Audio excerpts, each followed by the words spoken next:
As we said, good morning, welcome. My name is Carissa McCarthy, and I'm a Senior International Student Advisor at Rutgers Global International Student and Scholar Services. And today, with me today, we have Maya Sarno, who is our Assistant Director for International Student Scholar Services. And we have Megan Cody, who is another International Student Advisor. And we're so happy you guys can join us. And we will be having our other international student advisors and other team members join us a bit later for our breakout rooms, so you'll get to see some of them. But we're really grateful that you're able to take the time and discuss some important issues surrounding our current challenges and our topics today. We realize the new format and COVID and all of this pandemic has really left us with some even more challenges, but we really feel this workshop is so important to address some of the concerns that we have, or some of our international students have. And it's important to a service for the Rutgers community to really see so that you're aware of any updates that we can provide you, and also really have different levels among the Rutgers community, whether it's faculty or administration or any of these parties and partners that we work with, to come together and discuss this unique population that we serve, and to really underscore the commitment that we have to student retention and producing positive outcomes for our students, which is so important to us, especially given the challenges that we've recently faced with the pandemic. So we're aware that international students, really working with international students, involve different perspectives, and in many cases, lots of paperwork, although now it's online and it's not so paper related. But we hope to really clarify some of the regulations that we all work with and that you may be familiar with in some of our past presentations, or just currently with your work. And we did send out a video earlier. If you were able to see it, that's great. If not, we'll take a look at it later today, and I'll give you a little highlight on what and the greater detail of the electronic services and electronic requests that you all play a role in providing a key resource and key help for our international students along their journey at Rutgers. So we can. So just some housekeeping notes before we get started. We wanted to, again, welcome the mixed group that we have here, and we're going to use this presentation to go over just general workshop related needs and discussions as we've done before. And then we will have a presentation part, but after we will have breakout sessions. So we can go into breakout rooms and discuss individual questions and topics, which we really do welcome your feedback at that point and any questions. So we're excited about that part of the workshop. And if you have any questions during the presentation, please feel free to use the chat box. We can address them during the break if we can, or even in the breakout rooms. So feel free to type in your question and we'll be monitoring that. And after our presentation today, we will send out electronic evaluations, and we would please ask for your feedback at that point and let us know how things went. We want your honest feedback, and if there's any information that you are looking forward to getting more about, we can always research that and try to tweak this even better. So thank you again for your feedback with that. Okay, so let's look at the workshop objectives. We want to recognize that our students do have unique needs as international students, and really address some of the introductory concepts and terminology that we often use and hear related to F1 and J1 students, and provide some background and context in terms of what it means to be an international student, these two visas, the two visa statuses that we primarily work with, as well as the government database and our compliance for Rutgers, and really how this all impacts you and your work with our students. We want to address some regulatory responsibilities that we have for our students and Rutgers as an institution, and really go over the reporting requirements, how students are maintaining their status, particularly now, given things are so flexible and dynamic. And we want to be sure you're understanding how we can work together to make our students make sure that they are following the regulations and know how to maintain their legal status. And finally, we're going to identify some of the roles that you play and the expectations in terms of helping our international students. So I'm going to hand it off to Maya now to just discuss some current landscaping that we have going on. Thanks, Carissa. Good morning, everybody. Thank you again for joining us today. Carissa got us off to a great start. I'm going to just interject really quickly with some information about the current immigration landscape. So it may be on a lot of your minds about what's happening with international students. Can they arrive for summer or for fall? And has anything changed during this past year where it's been a little bit tumultuous and difficult for international students? So I just kind of want to address that elephant in the room first, and then we're going to go into a more in-depth content of our presentation. So this may be new to some of you, maybe old news and not much change for others, but just to go over the current immigration landscape based on current guidance that we have from the government and the university's decision to offer most classes online. New students who intended to pursue a 100% online course of study were advised not to come to the US for last fall or for this current spring semester. These students, even if they were not encouraged to come to campus, they had the option to begin their programs from home, and the start dates on their immigration documents, their I-20 or the DS 2019, were deferred to fall 2021, the upcoming semester. Our partners in admissions have been working very closely with us with the process of issuing updated immigration documents for the fall semester of 2021 so that students will have those documents in case they're able to apply for a visa, hopefully, and attempt entering the US. Now, continuing students who were not brand new students to Rutgers, but rather they were continuing students from this past spring, from spring 2020, continuing students were not subject to the online study restriction, and they could actually enter the U.S. and re-enter the U.S. as long as they had valid visas and valid documents. So what does this all mean for the upcoming fall, for fall 2021? Currently, we don't have any updated guidance from the government. We're waiting on updated guidance. We never know when it's going to come. It might be much later in the summer, so we just wait patiently and hope for the best. But we can therefore only prepare for fall 2021 based on the current guidance that we have for this spring. So it's likely right now that students who have an all online academic schedule, if they're enrolled online fully for the fall, they will likely not be able to get a visa and will not be able to travel to the US. Now, speaking of visas, visa issuance, and we'll talk about this during the presentation too, but just a quick overview, visa issuance falls under the purview of the Department of State. And it was suspended worldwide due to the pandemic until not too long ago. So the visa services are slowly reopening across the world in certain locations, but options are still very limited. Students will get visa appointments, and then they're canceled or postponed. And so many of our students are still not able to get visas and not able to enter the US at this time. There's also several travel restrictions to consider due to the pandemic, coming into the US or maybe traveling through a third country in order to get here. So we try to inform our students of all these restrictions on our different ways of notifying them and on our different resources, but it is something that students have to deal with. So considering all these current conditions with the immigration situation, I think we're looking at many first-year students or brand new international students who are enrolling in the fall 2021 to be enrolling from outside the US. If a student does have an in-person requirement as part of their program, it could be one course or more courses, or an internship, fellowship appointment, lab work, or research that requires their presence on campus, then the student can try to get their visa and they can try to enter the US. While we will support students who have visa appointments in every way we can, the decision on whether or not they actually get the visa totally rests with the consular or embassy officer. We give our support, but the decision is up to the Department of State. So we hope to provide some updated guidance from the Department of Homeland Security as well as the Department of State in the months ahead. In the meantime, the university, just so you know, generally, the university is not required to really police which students can or cannot enter the U.S.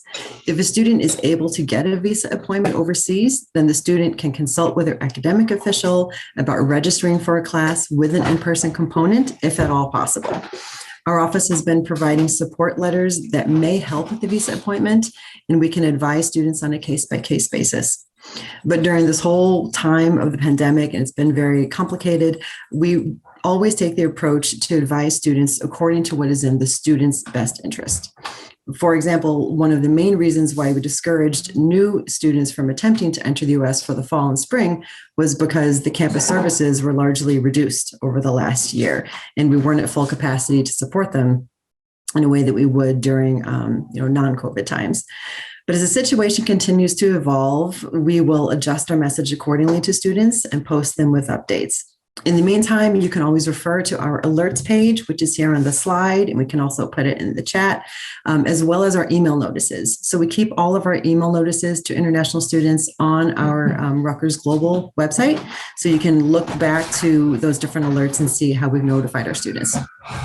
If you go to the alerts page today at any point, you'll also notice that there was a message posted just yesterday about the recent vaccine mandate that was announced by President Holloway. So since the president released his message just a couple weeks ago about the vaccine requirement, Rutgers Global has been fielding lots and lots of questions from many international students about what this vaccine requirement has, what the impact of it is on their travel plans. Also how it impacts their fall registration, how they can get one of the US FDA approved vaccines upon arrival. So this situation is very new. It's continuing to unfold, and we're keeping all of our students informed of any developments. If you as a campus partner want to be informed of any developments, you can go to our alerts page. All right, so now I'm going to turn it back over to Carissa, and she's going to begin our workshop with a few words about culture shock. Thank you, Maya. So throughout this presentation, we're really going to give you a glimpse of what the student's journey to the U.S. is like. And before we get into the nitty-gritty details about the visa regulations, we thought it'd be important to take a minute to discuss culture shock. And I'm sure many of you have heard of this term before, but we want to just take a quick look at the definition. So if I'll just take a second to read it. It's a sense of confusion and uncertainty, sometimes with feelings of anxiety that may affect people exposed to an alien culture or environment without adequate preparation. So I'm not sure if that rings true with anyone right now, but it really, you can see from the way culture shock is broken down into the 5 different stages. It's important to keep in mind that, every individual can go through these different stages, and they may not actually go through, they may skip stages, or they may actually, not go through all of the stages, but it's a lot of confusion. And we thought this is pretty relevant because many of us in the last year have been probably feeling a bit kind of confused at times. And if we think about that definition, a lot of us could be, arguing going through culture shock in a sense right now, given the current pandemic. So if we skip to the next slide, we can see from this graph that really it's a roller coaster. And when we think of 2020, we can all probably really I agree that it's been a ride.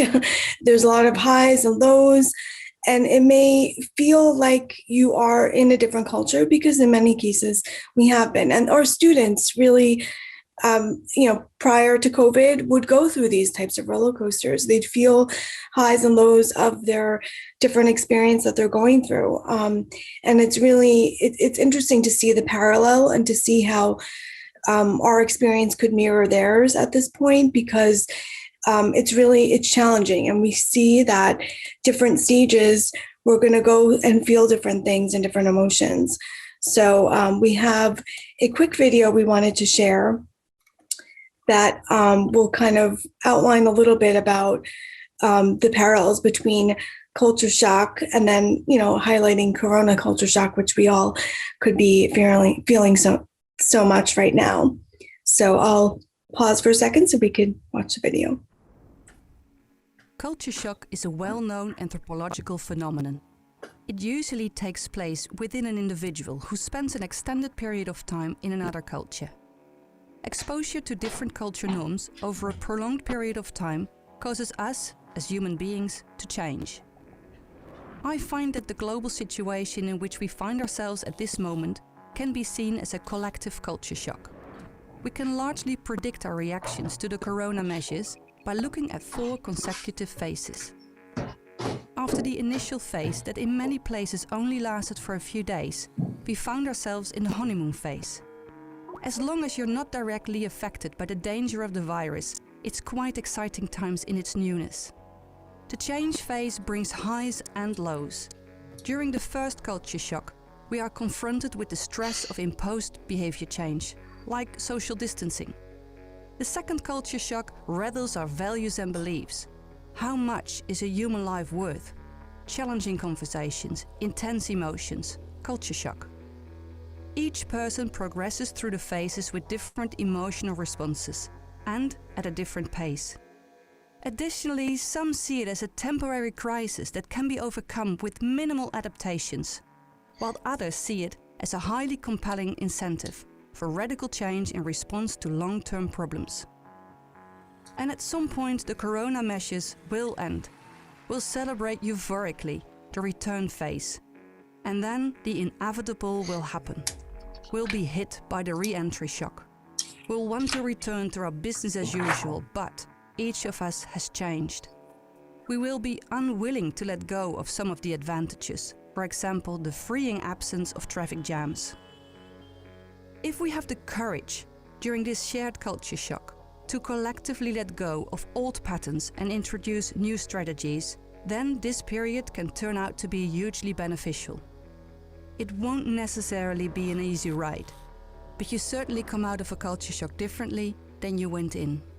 Always.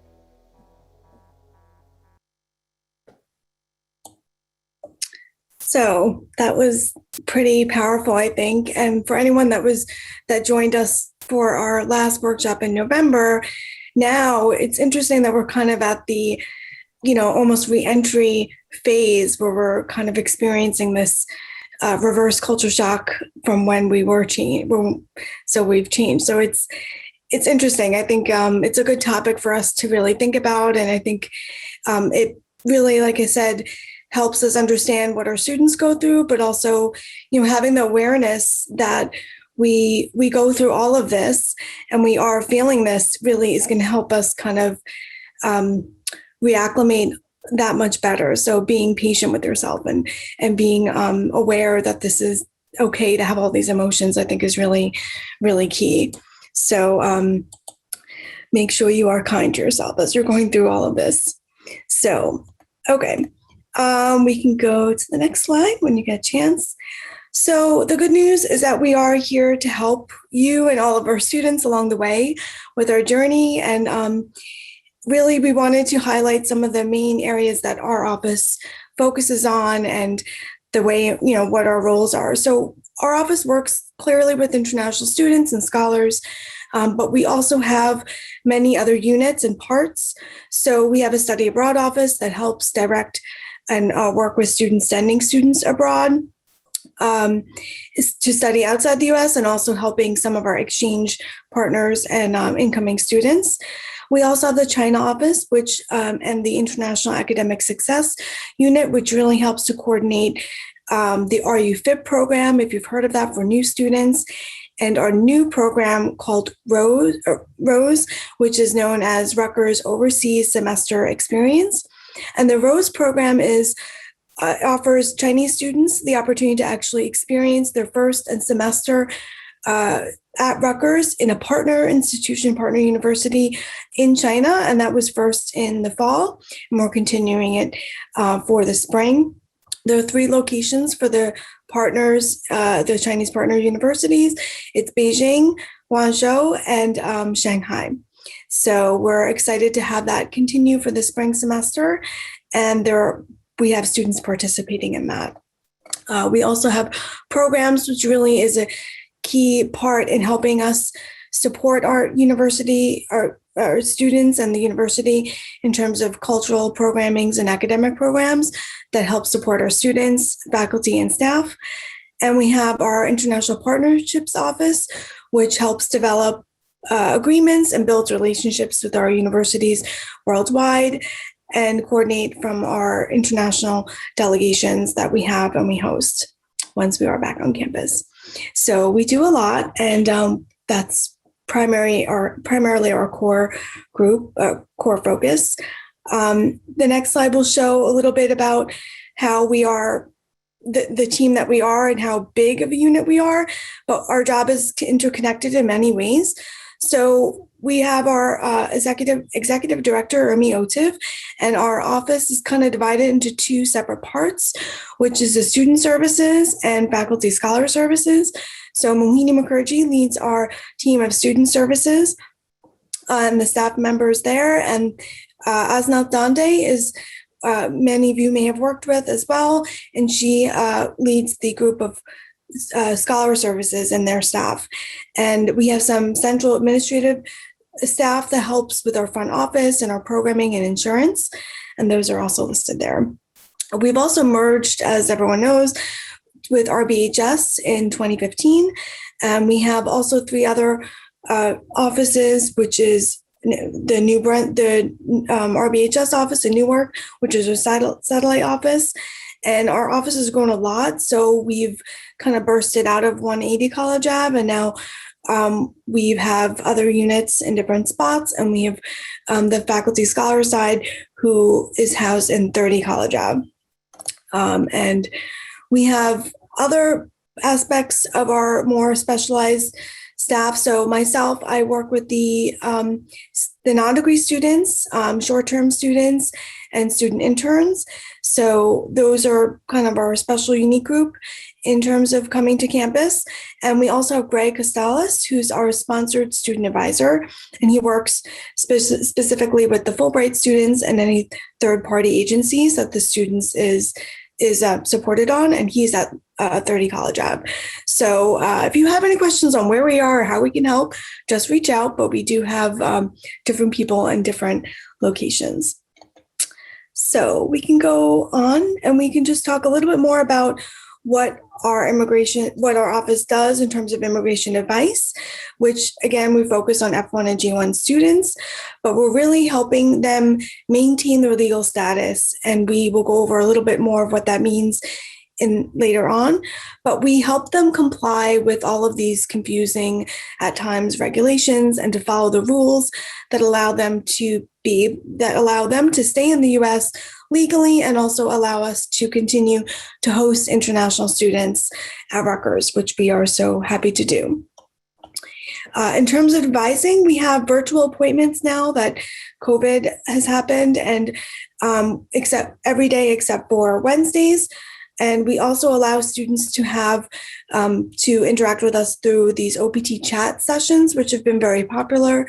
We have them posted on our website, and a lot of our workshops are also online, but we can work with students over the phone or through video chat. And a lot of our workshops are now accessible through Canvas, so they can access them at any point, which has really been very helpful, especially in the pandemic. And they can go through them and work through them at their own pace. Okay, we can move on. So we really do pride ourselves on the holistic approach that we have for our International Student Services Office.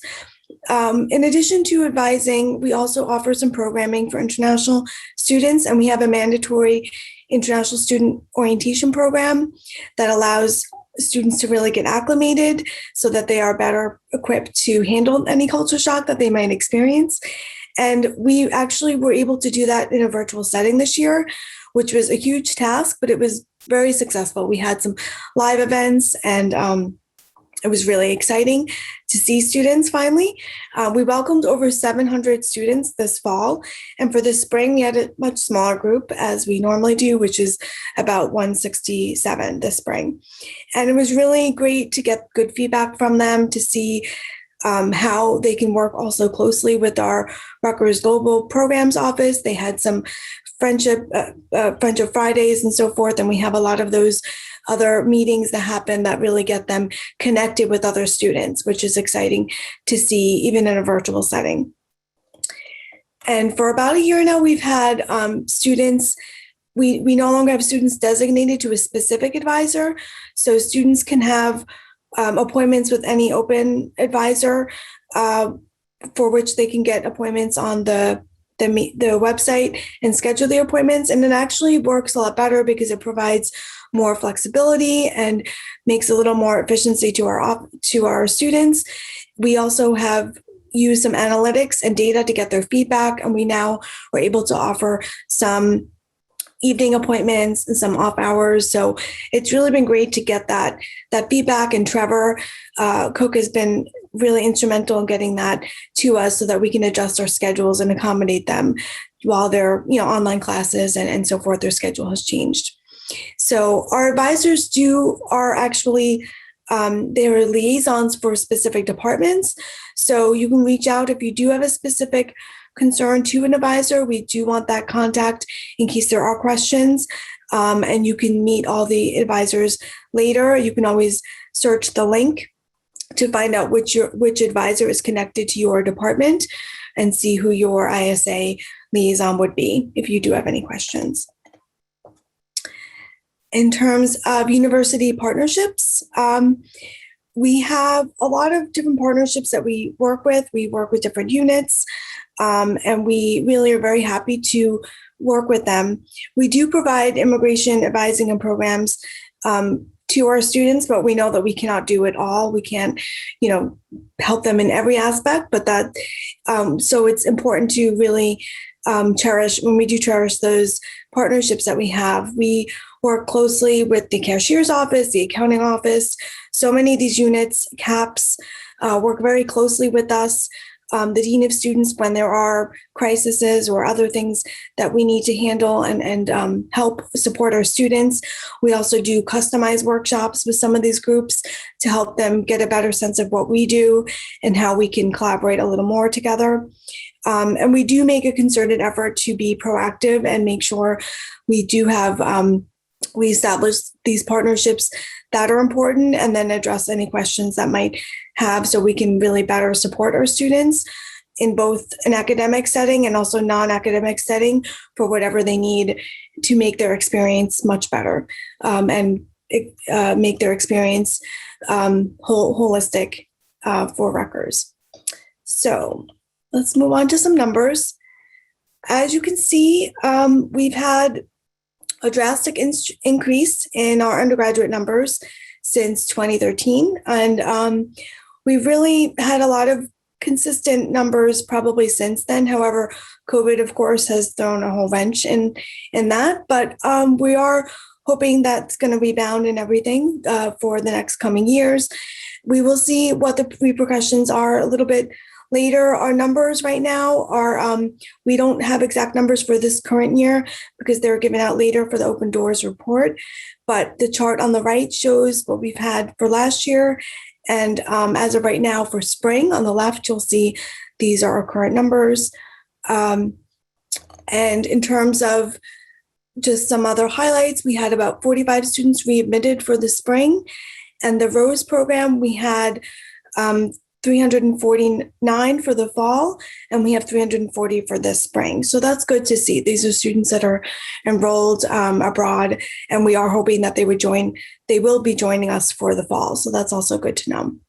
And some exciting news that we will have soon is that we will hopefully have a data dashboard that our website will feature. So you can get more of our stats and numbers, and we can share that in a more public setting. Okay. We have a question in the chat. Let me figure. Sorry. Uh, I I don't want to say for sure because I'm not the number person, but in terms of the exact numbers, it could be below. We'll have to see. But we will have soon we will have the dashboard available. So hopefully once that's cleared, you guys can see a little more of the numbers in a public way, which is going to be helpful for everyone. So in terms of our population, we will see. And I think right now we'll see what happens. I'm going to hand it over to Maya now so she can talk a little bit more about what students do and prepare for Rutgers and their start of the journey. Okay, great. Thank you so much, Carissa. No problem. Get to the next slide here. Also, before I start the next slide, I wanted to mention too, I know that some people have joined us a little bit late, probably had some Zoom issues and other things going on, but this whole session is being recorded and will be made available to everybody afterwards. So if there's anything you missed, no worries. You can go back on your own later and check the PowerPoint slides as well as the recording. So we're going to move at a pretty fast clip now because it's already a little after 9:30 and we have quite a bit of information. So here is a brief overview of a typical international student journey. Like all students, they have to first apply to Rutgers. And then once they're admitted, they're issued the DS 2019 or the I-20 from admissions. And then they take the document along with some other documents and materials to U.S. Embassy or Consulate for a visa application. So this is the application, admission, and visa application part. Once they arrive to the U.S., they have to maintain their status. And we'll talk about what that means. Many times during their journey, they might participate in on or off-campus employment, or at the end of their journey, they are given some options, which include applying for OPT or transferring to a different program or school or returning home. So those are the different options, and we'll talk about all of them a little bit later. But for now, let's talk about what it means to actually be an international student and who are these students that we work with. So there are different visa types for international students. Who is it that we work with? So while the term international student may seem straightforward, it's a foreign national studying in the US. And while that's true, our office specifically advises international students in the F1 and J1 status. By and large, it's F1 is the vast majority, but we also have J1 students. Some students in Rutgers may identify themselves as an international student, but they might actually be a US citizen or permanent resident or in another less common status, such as a spouse or child of someone on a working visa, for example. However, the majority of the overall self-identified international student population are in F1 or J1 status. Most students, as I said, are here on F1 status. The purpose and intention of an individual who enters the US in F1 status is full-time study, which is really important to remember. You may have also heard about the Form I-20. The I-20 is technically known as a certificate of eligibility, and is something that we generate for an international student or admissions generates after he or she has been admitted to the university. In general, I-20s are issued by admissions offices, but any changes need to be made to this document, it needs to be made through our office. A benefit of the F1 status is that international students do have the ability to work on campus at Rutgers and in very certain specific circumstances. And they can work off campus either through CPT or OPT, and we'll discuss more on both of these later. Now on the right hand of the screen, you'll also see the J1 status. Individuals who enter the US in J1 status are known as exchange visitors. And the J1 differs from F1 in that there are many different categories of J1 exchange visitors.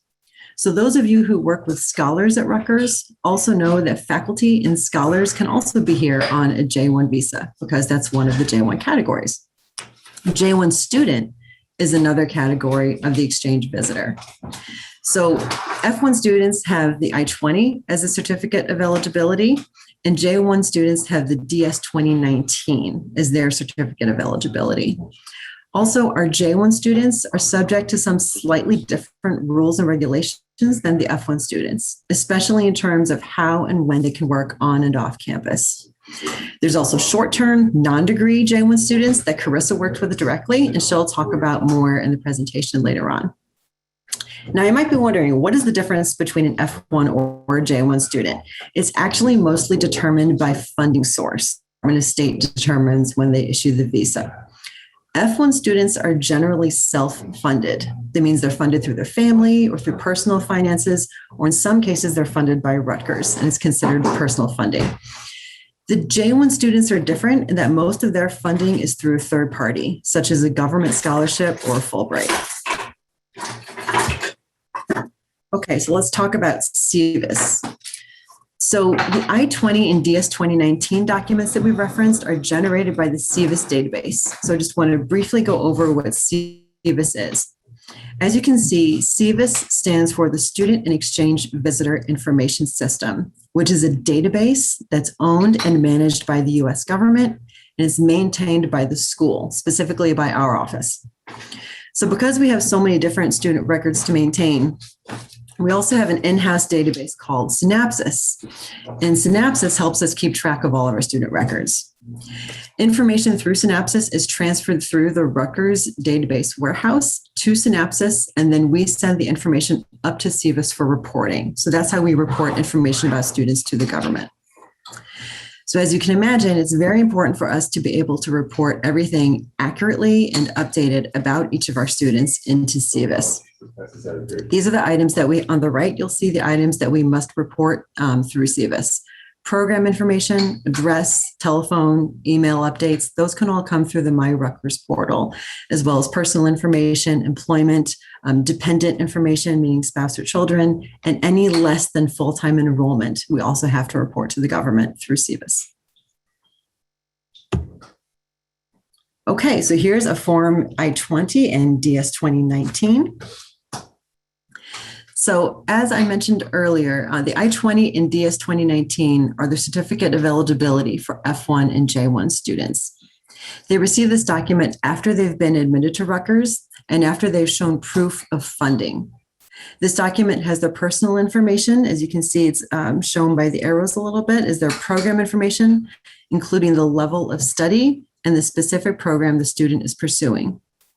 More importantly, there are start and end dates on the documents. The start and end dates are shown in those two red arrows in the middle there. And with the start and end dates, it's really important that this document cannot expire while the student is still pursuing their program here at Rutgers. It's also important to note that the I-20 and DS 2019 are generated from the SEVIS database. Now, let's talk a little bit about visa status. So you've heard me saying F1 and J1 status, and you may know that the visa is the entry stamp on their passport to enter the US legally. So the terms visa and status are related. They go hand in hand, but they're not exactly the same thing. It's true that an F1 student would need to enter the country with an F1 visa, which is generally a foil stamp, is generated by the embassy or consulate overseas, and it allows them to enter the US, this visa stamp. The visa reflects the non-immigrant status that the visa holder will have once he or she enters the US. So the visa, in other words, is like a key to the house that the holder must have to enter the house of the United States. The visa holder can only enter the house if the visa is valid and not expired. But once they enter the US with this key, with the visa, the status begins. And so they must maintain the legal status, which includes making sure the I-20 or DS 2019, which you see in this slide, making sure that they are not expired. Okay, so here's an example of a visa stamp. You can see that the visa type indicated in the red circle on the right side of the visa, okay, that's F1. So apparently Harry Potter was admitted here as an F1 student. And inside the yellow box, you can see the actual expiration date on the visa stamp. The main point to remember in looking at this example is that Harry Potter needed to enter the US while his visa was still valid. So he had to enter before the expiration date. But if the visa stamp itself expires when he's here in the US, there's no problem, as long as he continues to maintain his status as an F1 student, and as long as his I-20 document is not expired. Once the visa stamp is expired, Harry can only renew it at a US embassy or consulate outside the US. Okay, so that's a little overview about visa and status. Now let's talk briefly about what an I-94 is. In relation to the concept of visa stamps and legal status, you may have also heard of an I-94. So the I-94 is an arrival or departure record. It's issued by Customs and Border Protection, or CBP, and it states how long the visa holder may stay in the U.S. and approves that they enter this country legally. So on the example of an F1 student's I-94 record here, you can see that the F1 status is noted under class of admission, circled in red there, and the admit date is noted as D/S. It may seem unusual that the admit until date is not an actual date, but it's the letters D/S, which stands for duration of status. So F1 and J1 status are actually the only visa types that get this notation on the I-94. All other visa holders have an actual expiration date on their I-20 records. But what this means is that an F1 or J1 student is actually permitted to enter the US as long as they're maintaining their legal status. So as a side note, the Department of Homeland Security issued a proposed rule back in the fall. You may have heard about this in the news or from your students, that would have actually eliminated D/S, duration of status, and it would have imposed an actual expiration date for F1 and J1 visa holders. So countless stakeholders, including Rutgers University, vehemently opposed this measure. It would have been very detrimental to our students, and it would have negatively impacted F1 and J1 students in many ways. So we submitted our comments during the 30-day comment period to the Department of Homeland Security. And as it turns out, the Biden administration has since withdrawn the rule, and they're not moving forward with it at this time. So if you want any more information about it, if you've heard about it and you're curious, you can feel free to ask about it when we break out into our Q&A later this morning. All right, so let's talk just a little bit about government agencies. So let's talk about, these are different government agencies that our office works with on a regular basis. So we work with a lot of our campus partners, obviously, but we also work very closely, and we're unique in this way, in that we must work with a lot of government organizations that publish regulatory updates, which we are obligated to comply with, and which we must communicate to our students. So as you can imagine, interpreting and following different and changing government rules and regulations, especially over this last year, can be complicated, as there are lots of regulations and they frequently change. So the Department of State is the first one, and the Department of State operates outside the US. It's typically when our students come into contact with them is when they apply for the F1 or J1 visa and before they come to the US. Then we have Department of Homeland Security, or DHS. They take care of everything inside the US.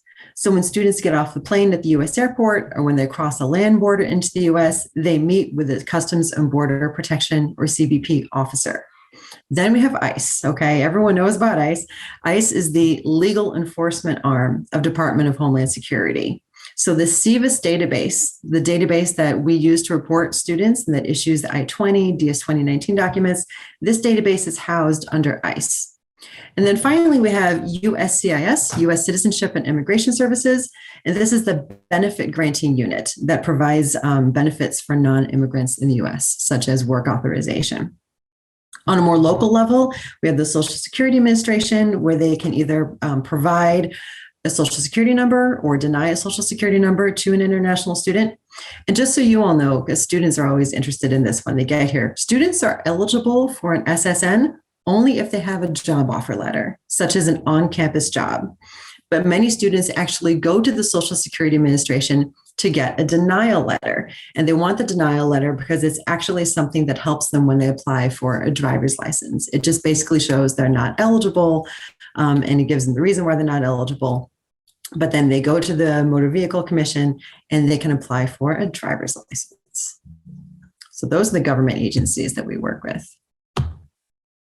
All right, now let's talk about the next leg of their international journey. It's arrival to the US, which is probably one of the more exciting parts of their journey, is finally getting here. So we'll go over the international student orientation, some cautionary warnings that we give to international students when they are newly arrived in the US, and also what they need to know about maintaining their legal status now that they're here. But first, we're actually going to start with a pop quiz, okay, just to get some participation going here. So you'll see this poll that's been launched. So all incoming F1J1 students are required to attend international student orientation. Which of the following topics are covered? Select all. Okay.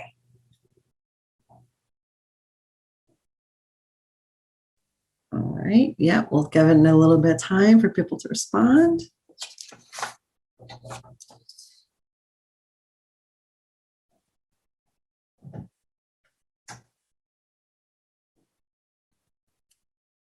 Okay. Looks good. I think we can end the poll here.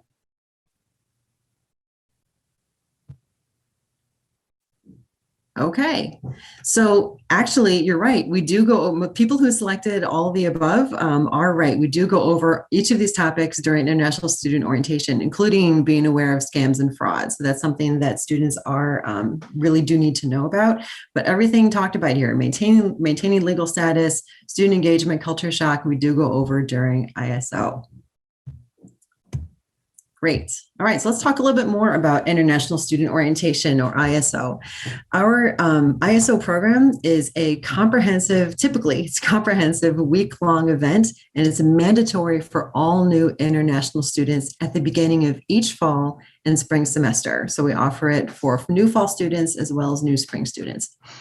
So we include legal sessions from our ISSS team, as well as informational sessions from our campus partners, so students can know how to get involved. And of course, we have opportunities for students to socialize. So this year we've had 2 ISOs, one in the fall, one in the spring, that were very different, as you can imagine, with everything being virtual.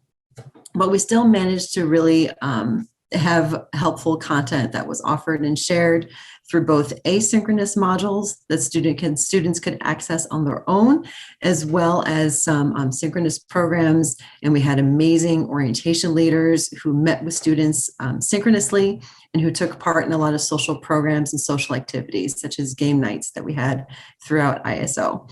So even though it was a very different format than we're used to, by and large, we received really positive feedback from our students, and we were proud of the program.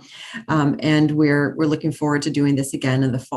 If we can do any in-person programming in the fall for orientation, we will, but right now we're planning on a virtual orientation for the fall. So this whole scams and fraud thing. So unfortunately, newly arrived international students are often targeted in fraudulent schemes. So we try to let them be aware of how to protect themselves. There are a lot of scammers who prey upon international students, and these scammers can pose as government officials or maybe as interested employers. And they have very sophisticated methods of calling international students and masking their phone number with a caller ID that can look like a legitimate government office.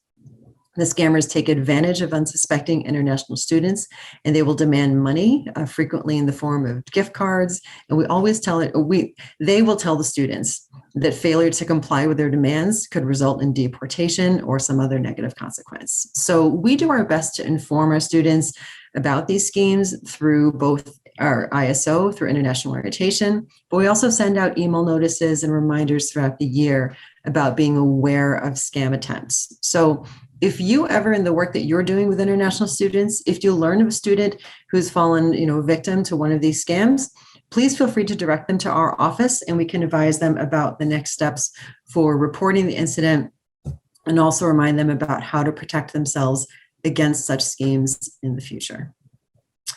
Okay, so on that happy note, I think I'm going to now turn it over to Megan, who's going to take us through our next step on the journey, maintaining legal status. Okay, and I do see a really good question in the chat. Is there public records of international students where scammers get their call information, or how do they know who to call? I actually don't know. I know scammers can be really just clever with how they are able to get student information. Maya, I don't know if you have an idea of how they can get their information. I frankly don't know. Mohini, I do know you are in the chat. So if you have an idea, please feel free to respond. But I do not know. But it's just really important that we keep reminding students. Oh, LinkedIn. I didn't even think about that. Yeah. So most likely social media. All right.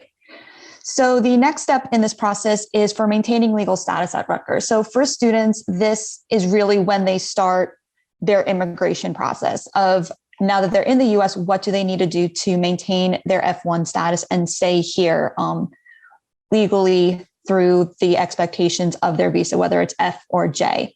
So next slide, please. If I can do that. Okay.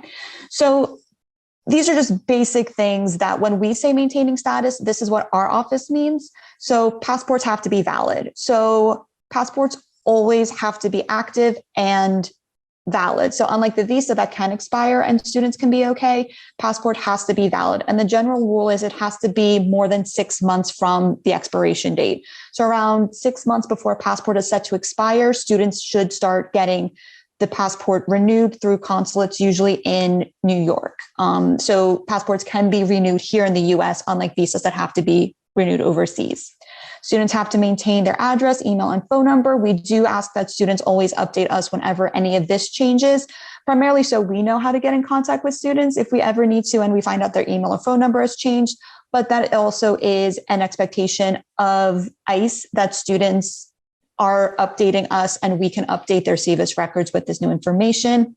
The I-20 and DS 2019 has to be valid until completion of all degree requirements and has to be updated to reflect any changes. So like Maya was saying before, the end date on the I-20 or DS 2019 can expire if a student is still taking classes. So if their I-20 might expire May 31st, 2021, which we're seeing a lot of students doing, but they realize that they're not actually going to complete their degree requirements until August, until maybe January, then students need to go through the extension of program process with us, which I'm sure some of you may have seen, which basically says, hey, I need more time to complete my degree, my thesis, my research.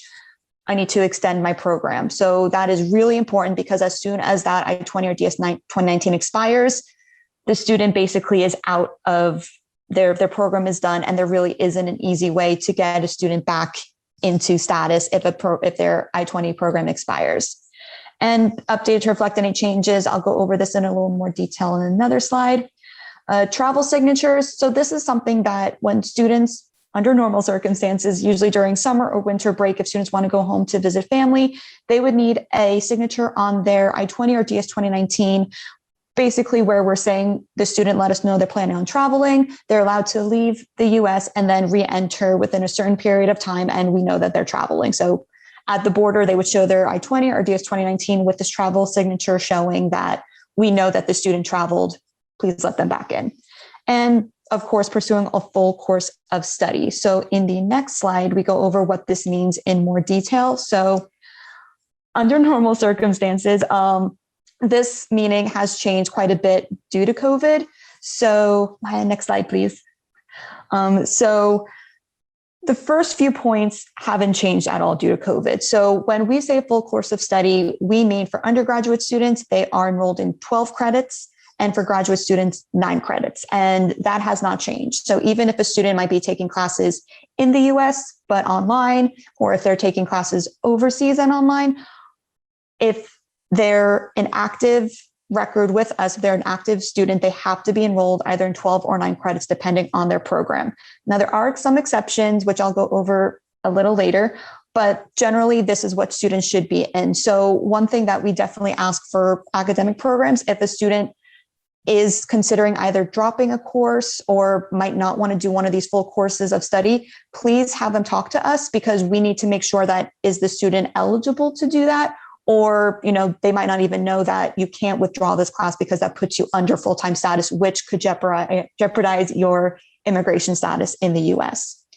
And this is the part that has changed. So normally, students could take one online course, 3 credits per full course of study. So undergraduate students, if they were enrolled in 9 credits in person, 1 credit could be online.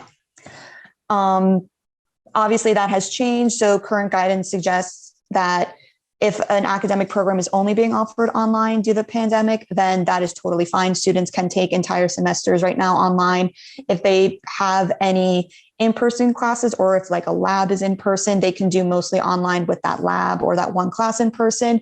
It's really flexible right now. We don't know exactly what the fall is going to bring. Again, hopefully we'll get guidance on that soon. It might come later in the summer, but really, as of right now, we can only guess and advise of what's going to happen right now. So far, if students are only able to be enrolled online, then that should be fine for their immigration status, but we will keep students and departments updated once we do get that information. And hybrid classes are also acceptable, again, normally, and especially summer, fall this year. If that happens, that will work with our students. So students always have to be making normal academic progress towards their degree completion. And really, when we say this, we really just need to know, is the student eligible to enroll next semester? So if the student is eligible based on their GPA, based on the progress they're making towards their thesis, their dissertation, that to us means that they're making normal academic progress. If a student isn't, so if something with their GPA means that they might not be able to register for next semester, if they're on academic probation, if they're at risk of being withdrawn from the program, that wouldn't be making normal academic progress. And that's something where the student really needs to talk to us, because then we need to discuss what might happen if the student isn't able to register for next semester, because the student always has to be enrolled continuously and always has to be full time. So if something's going to prohibit that, we need to know as soon as possible.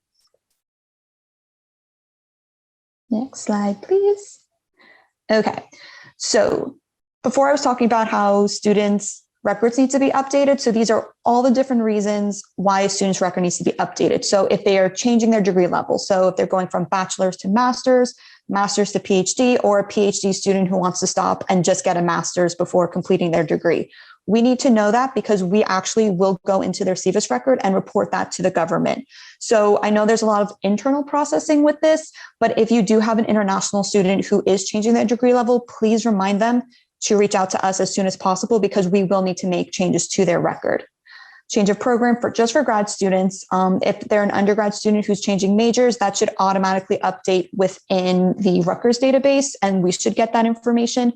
But if it's a graduate student, we actually will need them to do a separate e-form for that. And again, this could be adding a second major, like a second master's, or moving from one program to another. Extension of program I talked about before. So that's if the student's I-20 or DS 2019 is ending May 31st, 2021, but they're not graduating until August or January 2022, they'll need to extend their program. If they're transferring, we'll need to know, and we'll actually do that internally. If there's a change in financial support, so different agency for a J1 student, or if their support updated for an F1 student, we need to know. Off-campus employment, this is the big one. So any student who wants to do an internship off campus, we need to know, because they need to do CPT. If a student is graduating or has completed coursework and they want to do OPT, we need to know that as well, because we actually will report any off-campus employment into their record.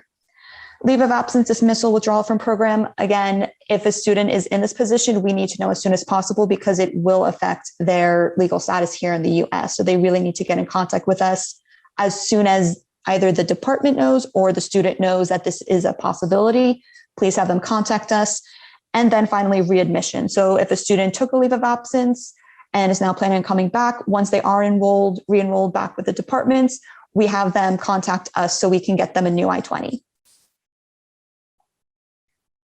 So for academic requests, so we are the immigration experts. So we do ask for the department's help when it comes to certain academic matters. And that's really because the government, it's a requirement, basically. The government says, how do you know the student needs this extension of program? How do you know that they need this reduced credit load? And we say, well, the departments academically can confirm that based on the student's degree progress, based on their GPA, this is basically what the student needs to do. So we just ask that you can help us confirm that. So we have the student's record kind of all set. So general academic information, usually when I see these e-forms there, when is the student's coursework completion? When is their degree completion? How many credits they have left in their program? Those are usually like the big three that I see with e-forms. And this could be anything from CPT, OPT, change of status students. Usually that's the information we need. So for reduced credit loads, this gets into a little more detail, which I'll go over actually in the next slide. Extension of programs, again, we really just need you to confirm, okay, so this is when the student's new degree completion date will be. This is how many credits left they have in their program, how many they still need. expected graduation date. That's usually what we need departments to confirm for us. CPT, OPT, again, basically same thing, degree completion date, coursework completion date. For CPT, we probably will need you to just confirm that you know that the student wants to do an off-campus work experience, and this is how it's going to relate to the student's degree, the class that they're enrolled in. With OPT, again, it's basically just confirming that the student either is completing their degree or that this is the coursework completion date. And temporary absence. So these are for students who maybe are doing research abroad. So they currently are still enrolled at Rutgers, but if they're taking a semester or two to do research in another country, they don't have to be fully enrolled with us, but we just need to know that the departments know that the students are away and doing research maybe somewhere abroad, and that they still are going to be considered enrolled through the program and through Rutgers. So the next slide is going to be all about reduced credit loads, because I think this is the E-form we usually get the most. So back with the full course load of study, so these are going to be exceptions to those rules. So if a student doesn't need a full course load, here are the reasons why that could be. So there is a reduced course load for illness or medical reasons. So we do have students who are just due to an injury, due to an illness, that if they just cannot take a full course of study due to the recommendation of their doctor, then we can actually let them fall below full course load, or they even could take the semester off if needed, if that's what the doctor recommends. So we do have students who, again, just are so sick that they just can't take classes. We can approve them for a reduced course load based on a medical reason, and the student is still considered enrolled with us. They're still in active SEVIS status. They're considered maintaining their status, but they're just not taking courses because of this doctor's recommendation. And that could be a physical illness, or we also can approve it for mental health reasons as well. So if you have a student who might have questions on that, please send them to us and we can answer those questions. For the first few semesters, if the student is in the improper course level placement, if they're having initial difficulty with the English language or like teaching methods, these are only things that we can approve for the first semester. But basically, if in the first semester a student is just really struggling, they can't get used to just the courses, they're having trouble with the language, we can approve them for a reduced course load for that first semester. After that, we're really not allowed to. We can't.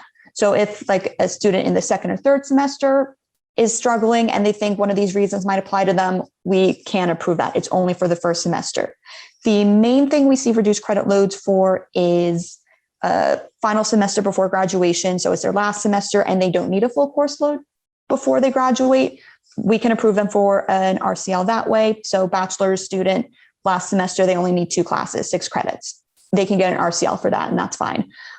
We do have graduate students who, if they're in their research portion of their program, so they only need research credits, we can approve them for that RCL as well, which basically is just based on where the student is at in the program. They don't need a full course load. They don't need those 9 credits. They only need the 1, 3, however many they're in to complete their thesis.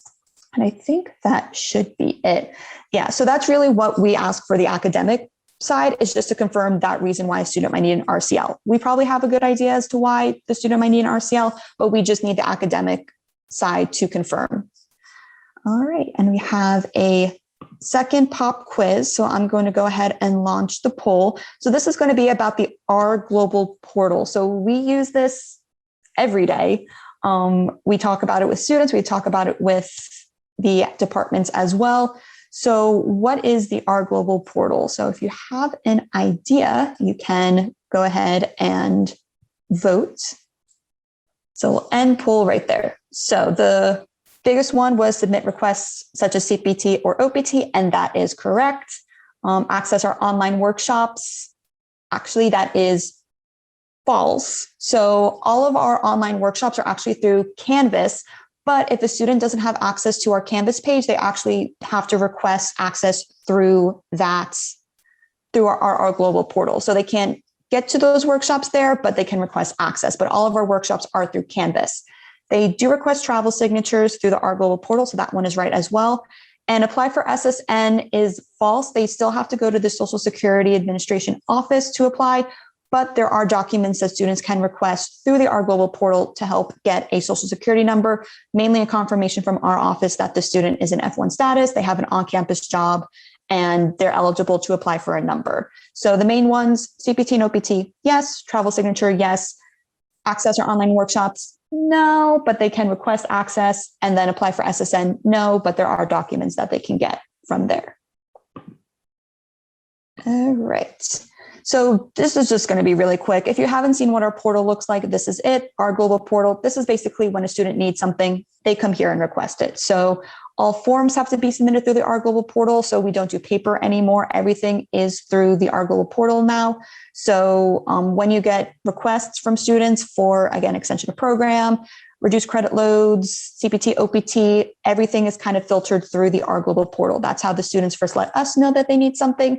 And then emails are automatically given to the departments based on what the student needs. So they log in with their net ID, and they also have to provide their email address for the academic official that is going to fill out their form. So again, if it's a graduate student, that's going to be their GPD. If it's an undergrad, it's going to be the academic dean, basically who we deem as a person who is able to confirm the student's academic status. And again, those basic things, credits, coursework completion date, degree completion date, things like that. Next slide. So this is kind of just the home page. So again, this is what the student sees when they first log in. This is Trevor's test. So it's a little more complicated than what a student would see. Normally, they would just see Rutgers, New Brunswick, and then all the different options on the side. And then the next slide will just show all the different forms that a student can have. So there is quite a lot, but these are all the different things that a student can request. I think this is specifically for F1. So J1 looks pretty similar. They have just a little bit different, but these are all the e-forms that a student can request through our office. So you see the academic program changes, change of status, there's a reduced credit load, there's a travel signature. Basically everything a student could request can be found here. All right, and I think that brings us to a break. So we're going to have a break just so everybody can just get up, stretch, get water, coffee, whatever you need. We're going to keep it 15 minutes, right? Okay. I think actually we're going to do a 10-minute break because we're a little bit behind, but we think 10 minutes is probably sufficient for everyone. Hopefully that's good enough. But we are also going to show a short video. So when you got the confirmation about your registration for today, you were provided a link for a short video on the R Global portal, which Megan just explained, and our Synapses system. So the video is a little bit under 8 minutes. If you watched it ahead of time, great. If you want to watch it again, super. We're going to show it now. And if you haven't watched it and you want to take a peek before the second part of the presentation, we're going to show it during the break. So if you have your sound going on in the background and you hear the video end, that's probably your heads up that we're just about to come back to the group. So we'll have 10 minutes. And then the second part of our presentation is much shorter in content because we're going to have a lot of time for breakout rooms with our other advising staff. So thank you for hanging on as long as you have this morning. And we will now launch the video and go for a 10-minute break. Academic advisor or dean, graduate program director, or RBHS registrar within these requests. This demo will show how a student submits an eForm request to ISSS, how that eForm gets routed to the student's academic official, and addresses common issues that may be encountered. International students will have several points of their student life cycle when they need to request authorization from our office in order to maintain their legal status and take advantage of benefits afforded to their legal status. Our website, global.rutgers.edu, details many of these areas and outlines the process for submitting requests. We articulate these requirements and benefits to students when they first come to Rutgers, as well as through regular updates and reminders.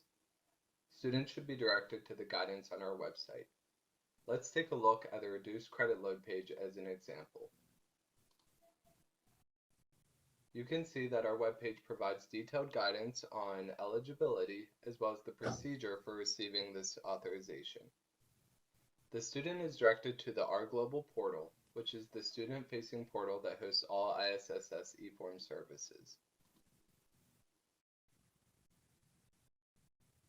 When students log into the R Global portal, they will see a homepage which includes recent notifications as well as recent requests that they have submitted. They also see a customized menu of options based on their legal status at Rutgers. Under F1 Student Services, you will find the reduced credit load request, as well as many other requests you may be familiar with. Let's take a look at the reduced credit load request. Students will fill out common information that is needed by our office to process this request, as well as information that may be useful to you as the academic official when reviewing this request. As the student completes this information, they have a few options which will be useful for you and our office. At the bottom of the request is a common section for these noted as Academic Official Certification. This section is the same for all New Brunswick student e-form requests. For RBHS, the only difference is that the registrar contact information is pre-populated for the student since there are only a few possibilities. ISSS provides a list of academic deans and advisors by school and by request for undergraduate students, and a list of graduate program directors or other designated officials by department for graduate students. However, you'll note that this field is filled by the student, so there is the possibility that they will provide a different person's contact information, or they may mistype an email address. Let's do an example.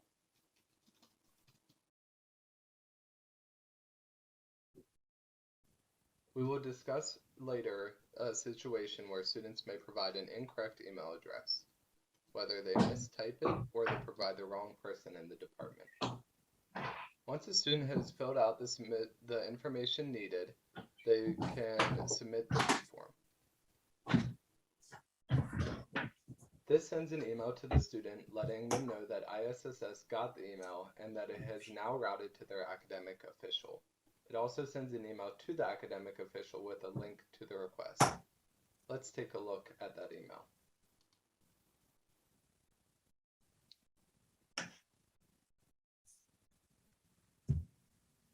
Here's what the email the academic official receives will look like. Notice that there's a link to the e-form for the academic official to fill out, as well as login information. This login information is randomly generated by the system, and it is specific to each new request. It is unassociated with any other login information you have at Rutgers. When the academic official clicks the link, they have the option at the top after logging in to review the information that the student submitted.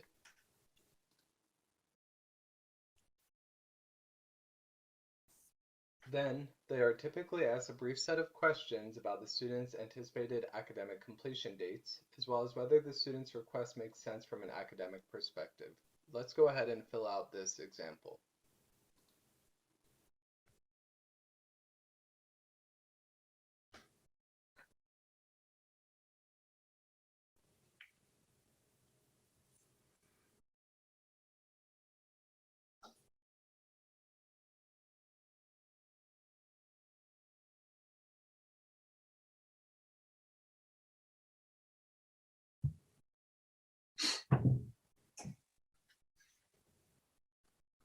Now, as the academic official, I'm submitting this request, and once I submit this, ISSS is notified, as well as the student receives a notification, so they are aware that their academic official has completed the step necessary for ISSS to move forward.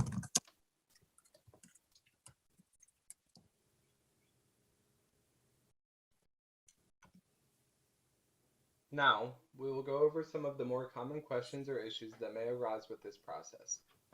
The most frequent question we get is, what do I do if the student put the wrong academic official contact information?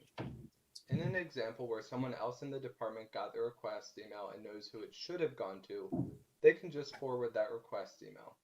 This would also be the case if a program director or dean wants a departmental administrator to complete the e-form on their behalf. Alternately, if ISSS is alerted, we can update the contact information on the submitted e-form. If a student comes to you and says that you should have gotten an email from ISSS, but you haven't, the student should review the Our Global portal to ensure they typed your email address correctly. Another question we sometimes get is, The link is not working anymore. What do I do? This happens most frequently when a student cancels their eForm request before you had a chance to respond to it. If the eForm is canceled, you won't be able to access it. We have set the system up to notify you if a student cancels the eForm. I will show you an example email that you would receive if the student cancels their eForm. In this example, you can see that ISSS students emailed you saying that this student, whose name is in the subject, canceled their request. It lets you know that it was sent automatically and that the link in the previous email for your input will now not work. If you have a situation where the link isn't working and you think you still need to respond to the request, just respond to that email and let us know and we can take a look. This concludes the demonstration of the Our Global Portal student submission request and the role of the academic official.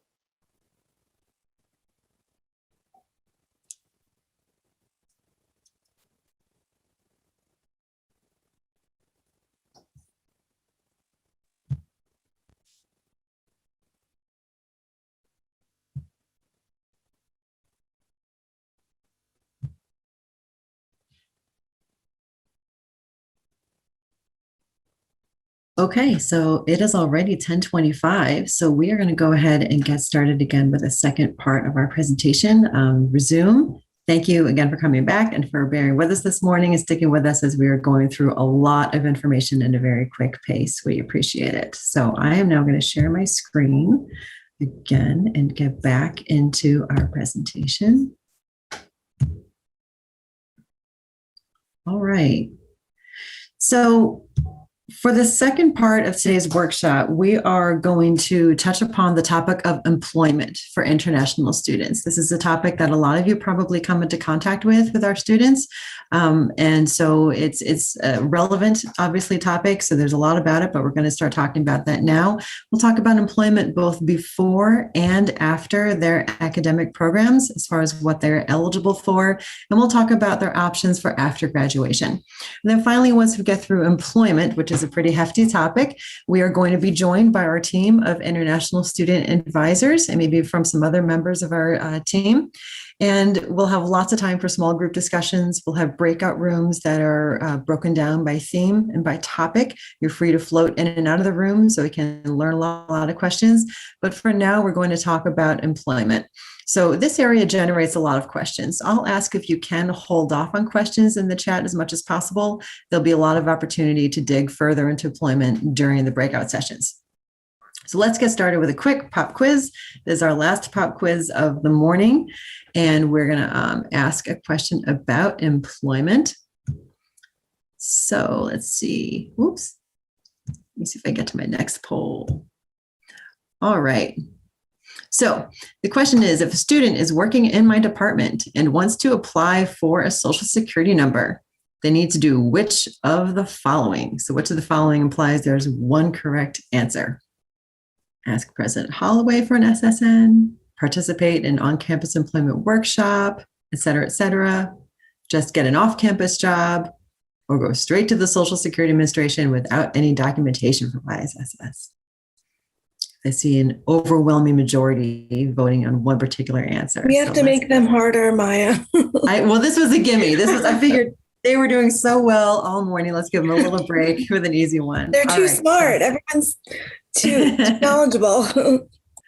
All right, so we're sharing the results here. So nobody said to go to President Holloway Nest nicely for an SSN. That was an easy one. But yes, the answer is participate in the Rutgers Global on-campus employment workshop and then submit an SSN letter request through the Our Global portal. Getting an off-campus job is not a good idea because that would be violating their legal status. They're not allowed to go and just get any random off-campus job. And going to the Social Security Administration would result in them sending them back to us because they can't get very far at the Social Security Administration without a letter of support from our office.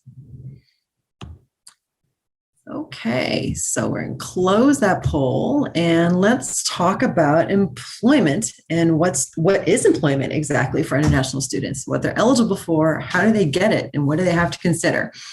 So as you can see, when it comes to international students, we can think of employment as any type of service or activity that's normally performed in exchange for money, tuition, fees, books, supplies, room, food, or any other benefit. So basically, it's for any type of compensation that students can get. It's considered employment. Common examples of off-campus employment would include internships or co-ops. Internships can be paid or unpaid. It's still considered employment. And we often get questions about whether volunteer work or conference reimbursement counts as off-campus employment. So sometimes there are gray areas in the topic of employment. So when in doubt, feel free to direct the student to the ISSS, or you can come to ISSS and ask us, is this employment? Is it non-employment? And we will advise you or the students correctly. Today, we're going to go over just the very basics about off-campus employment, as the subject is quite broad and it's hefty enough to necessitate a full workshop that students are required to attend on their own. So again, if you have additional questions after the presentation, there will be space to ask them in the breakout rooms. But basically, for off-campus employment, it must be less than 20 hours per week or part-time when students are enrolled full-time in the spring or in the fall semesters. So can international students work? The answer is yes, they absolutely can work, although there are very specific regulations about employment and there are special considerations to take in the time of COVID. So first, let's go over the types of employment that are open to international students. So international students in either F1 or J1 status, as you can see on the far left on the slide, are eligible for on-campus employment as well as off-campus employment. However, there are certain requirements and procedures. First, students in an F1 or J1 visa may engage in on-campus employment for up to 20 hours per week during the semester and for more than 20 hours per week during an official school break, such as a winter break, spring break, or during the summer. Furthermore, F1 students are authorized to work on campus until they complete their programs. J1 students have to go through some additional authorization from their sponsor, and their on-campus work authorization either ends when they complete their degree requirements or after 12 months, whichever comes first. In the current climate, it's worth mentioning that students who are outside the country and do not have active SEVIS records cannot be paid for on-campus work at Rutgers. There's no formal guidance, unfortunately, on other forms of funding or employment for continuing students, such as part-time lecturers or hourly work while they are overseas. There could be additional tax and labor laws that need to be taken into consideration, as well as U.S. labor implications for decisions on whether or not or how to pay an international student for work performed for the university, but while done overseas.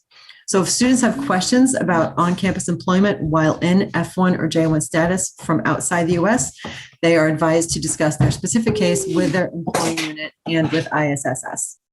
Okay, so now for off-campus employment, F1 students who wish to work off-campus are required to request authorization for practical training. Practical training is employment authorization that allows students to work off-campus for the purpose of gaining experience or additional knowledge in their field of study. That's very important to note, is it has to be related to their field of study.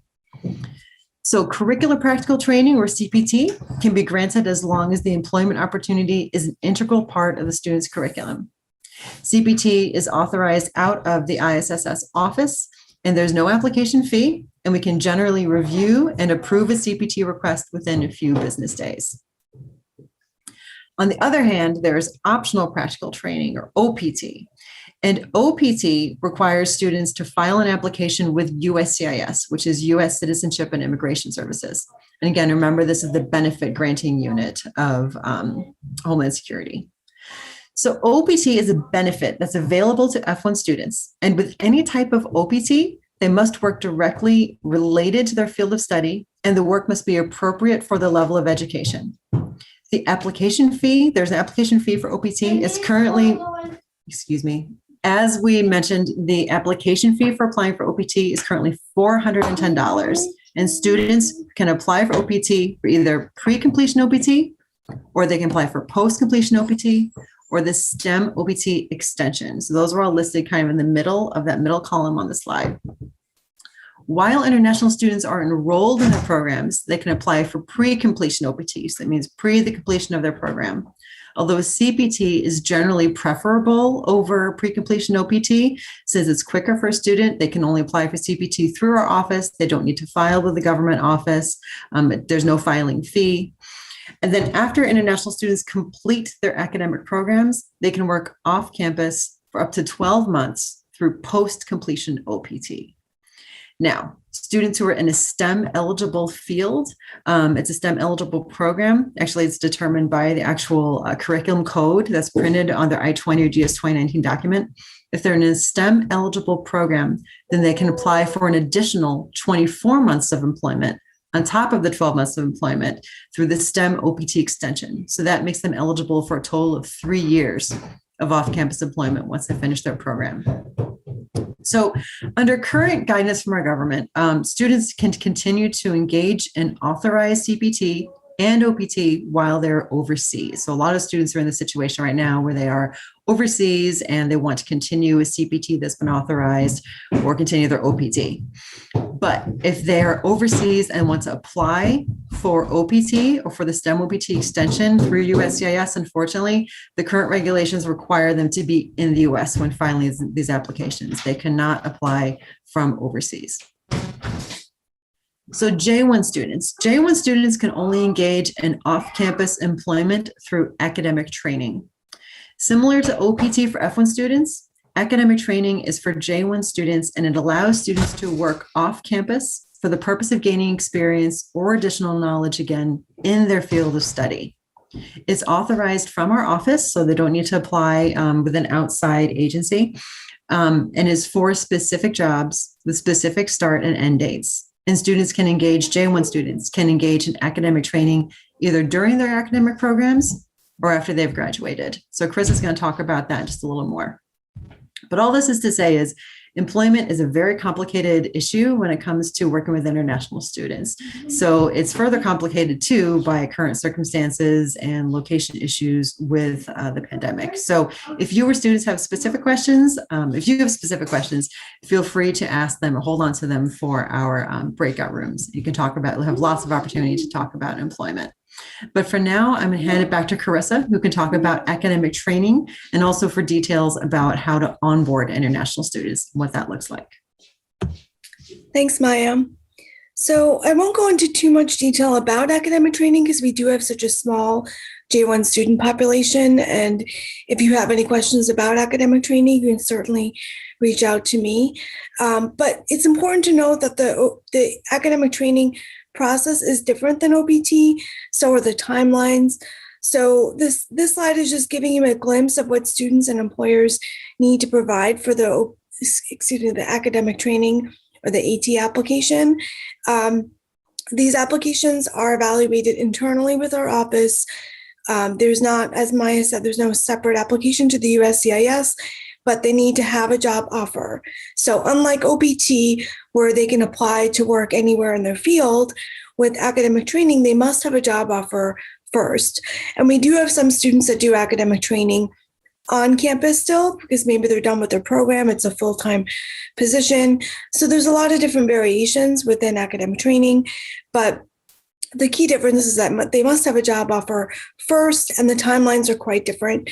So some of the intricacies of the J1 regulations are a bit vague as well. So it's important just to discuss them with our office. If you do have any J1 students that are looking to work either off campus or on campus, but it really constitutes as academic training, or they want to do it after their program is done, then it's good to point them to our office and myself as well. We can move on to onboarding F1 and J1 students.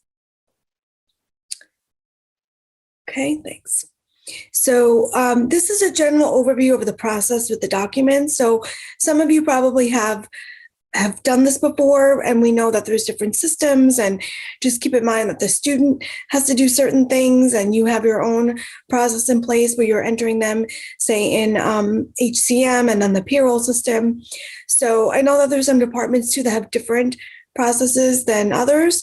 So there could be, they could have a specific staff person that handles only onboarding for staff members or for students versus faculty scholars. That's another reality that we know some departments face. But the progression itself looks very easy on this slide, but we know that unfortunately things are not as they seem and things can be a little challenging. So there is, they have to go through the E-Verify process. There's other systems in place, but it's important to mention that some of the HR contacts that you have related to your department could also be could be helpful and guide you with any questions.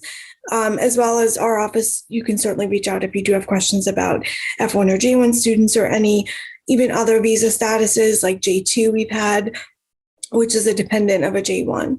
So there's a lot of different variations that you can see with payroll and working.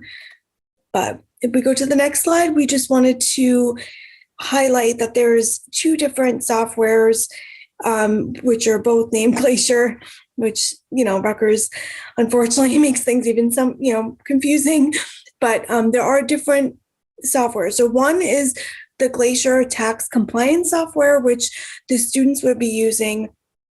And that's used to onboard someone and place them on payroll. Then there's also another system the tax system is what the students use. There's another Glacier system that is used for onboarding the students. And then the students have a separate system that they use, also called Glacier, that allows them to file for their taxes. And we provide them this link. It is tax season. We know deadlines are coming up. So we share that information with them for them to file their taxes when they do have income and to report their tax returns, which is part of also maintaining their status. Okay, so finally the steps, I think in terms of our journey, we're almost done. The student is ready to graduate. They've worked there really hard and they're ready for the next step, which is options after graduating. And many of that would include employment. So if we can go to the next slide, we can see that some students have different options. Many of them do choose to work, but in general, they have a variety of options, which are listed here. So despite what you may have heard in terms of them canceling OPT and any news that has come out, they're still eligible. Students are still eligible to apply for OPT and academic training, whatever they might want to participate in. They can also transfer out to a different program or even change their program within Rutgers if they're moving to a different degree level. There's different options and there's a process for each of them. So what's really important is that they need to keep in touch with our office during their grace period. There is a 60-day grace period for F1 students and a 30-day grace period for J1 students. That is another important part to note. So they should plan in advance. They should know what they're doing and certainly reach out if they have plans to change their status as well. They can always change their visa status or return home. And some students do. They have job opportunities at home or elsewhere. So there's a lot of different options that they have. Again, I tell students you're not stuck with it. You're still stuck with us if you're working on OPT or academic training, and we're still happy to help them continue that visa journey even after they're done. So at this point, I think I'll hand it over to Maya to wrap up everything, and we can go to our breakouts. Okay. Thanks, Carissa. That's the overview of employment. You probably all feel like you've been on a bit of a journey yourself today. So we've gone through a lot of information about the international student journey. Hopefully by now you have a little bit of a better or enhanced understanding about our international student populations and their unique needs, their considerations, and both their compliance responsibilities as well as our compliance responsibilities. So we discussed a little bit of culture shock. We talked about the roles and the expectations that everyone has in advising and assisting international students. And we hope that you have a better appreciation of the journey of an international student and all of its distinctive steps, all from the time they are admitted until the time that they graduate and even beyond that. So all this to say is that you're not responsible for advising international students and all the nitty gritty details of their immigration status and the rules and regulations around being an F1 or J1 students. So that's what the ISSS advisors are here for. That's what we do. And we encourage you to reach out to us anytime you have questions or concerns about working with international students. So now we are going to actually introduce you to our advising staff so that you know who they are when you come to us with our concerns or with your concerns about our students. So between our office at 180 College Ave and the RBHS campus in Newark, we have lots of advisors and we have advising coordinators. And you may or may not have worked with them directly. So I'm now going to welcome them to the workshop and introduce them to you all. I'm going to stop sharing my screen and allow them to introduce themselves. So hi, everyone. My name is Stephanie Acuna. I primarily work with SAS. So if anyone here is from SAS, I work with those undergrad populations primarily, but also a handful of grad programs as well. And I've studied at Rutgers myself. I'm currently finishing a master's program, so I know the university kind of from that side, as well as being an international student advisor. And I'm happy to have you all here today. Thank you. Should I do popcorn? I'll pass it on to maybe Leellen. Do you want to go next? Sure. Hi, my name is Leellen Johnson. I'm an international student advisor. I primarily work with graduate students, specifically in the fields of statistics, data science, FRMS, engineering like ECE, ISE, human resource management, which is HRM, biochem, biomaps, biology, microbiology, and like industrial relations. So that's just a few of the many areas that I'm in. So thanks for being here. I can call people out. Steph Ott, you're next on my list. Hi, I'm Stephanie Ott, and I am the Senior International Advisor, and I primarily work with RBHS students, but I also do work with the New Brunswick students as well with appointments and issuing documents. Happy to have you all here. Hi, my name is Jin Ling. I am one of the Senior International Student Advisor at Rutgers Global International Student Scholar Services. I also mainly work with graduate students, including some professional schools, Blaustein, Sky, and some non-STEM and STEM programs. Nice to meet you all. It's really good to see everyone here. I saw Lamar. So Lamar, if you're with us, please say hi. Hey everyone, my name is Lamar. I'm an international student coordinator here. I'm similar to an advisor in that, feel free to send students my way for general questions. And as faculty, feel free to ask me any e-form questions or any questions related to electronic requests. And similar to Steph, I've been a Rutgers student. I'm currently a doctoral student. So if you have students who have any questions about Rutgers-wide processes, then I'll be more than happy to help them. And I didn't say this before, but Megan, I primarily am the liaison for Mason Gross, I think all graduate programs, so music, theater arts, other art programs, computer science, some engineering programs. I think I'm social work, sociology, and there's a few others sprinkled in there, but most of my students do come from Mason Gross computer science or some engineering programs. And then I think Trevor, if you want to say hi. Hey everyone, Trevor Cook, Assistant Director for International Systems and Data Analytics. I recognize a lot of familiar names. I work with Synapsys in the R Global portal, so I'll field any of those questions if we hit technical issues, as well as I see some of you asked for a data request that I laid those as well. And then Mohini. Hi, everyone. I'm Mohini Mukherjee. I'm the Director of International Student Services at ISSS, and just want to say thank you all for being here. Those that are here for the first time, I hope you found the information useful. And I see a lot of folks who've been here before, and we really appreciate your continued partnership with us, and we hope you found the information useful as well. I know there's a lot of uncertainty right now, a lot of unanswered questions, and I just want to say, in addition to everything everything that's been provided here already in terms of information, that we're doing our best to actually work with government agencies right now and find the answers to questions that students really need to know to plan for the fall semester. So you should see more and more communication from us in the coming months, and we hope to continue to work with you. We're here to answer questions now, but you can always reach out to us after. Thank you. Great. Thank you, everybody, for the introductions. It's great seeing Jacqueline just came. Staff here. Oh, Jacqueline just joined us. Good, good, good. All right. Jacqueline, if you want to just introduce yourself to everybody and maybe mention which departments you are liaison for. Hello, everyone. I'm Jacqueline. I'm one of the international student advisors at Rutgers Global, ISSS. I'm the liaison for GSE, language departments, and then some other academic departments like food science. Yeah. Feel free to contact me if you have any questions. Great. Thanks, Jacqueline. Okay, so also you will all see in the chat, I put in a link that is our liaison list. So if you would like, you can feel free to grab that list and bookmark it for yourself. It's revised every now and then, things shift a little bit, but for the most part, that is our current liaison list of how people are assigned to different academic departments.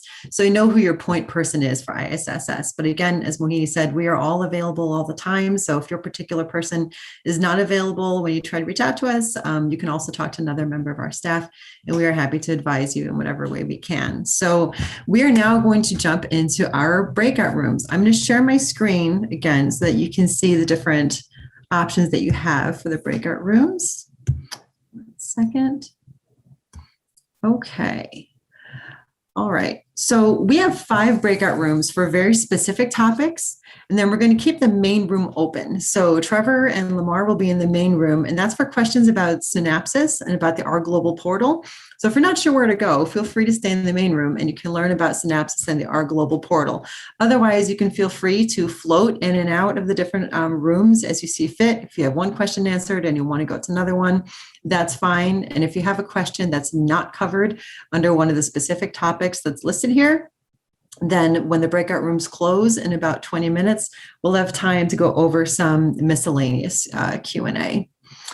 Okay, and just a few final notes before we break out into the breakout rooms. Again, once this workshop is done today, we will send an email that will have a link to the recording of today's session, so you can reference the recording.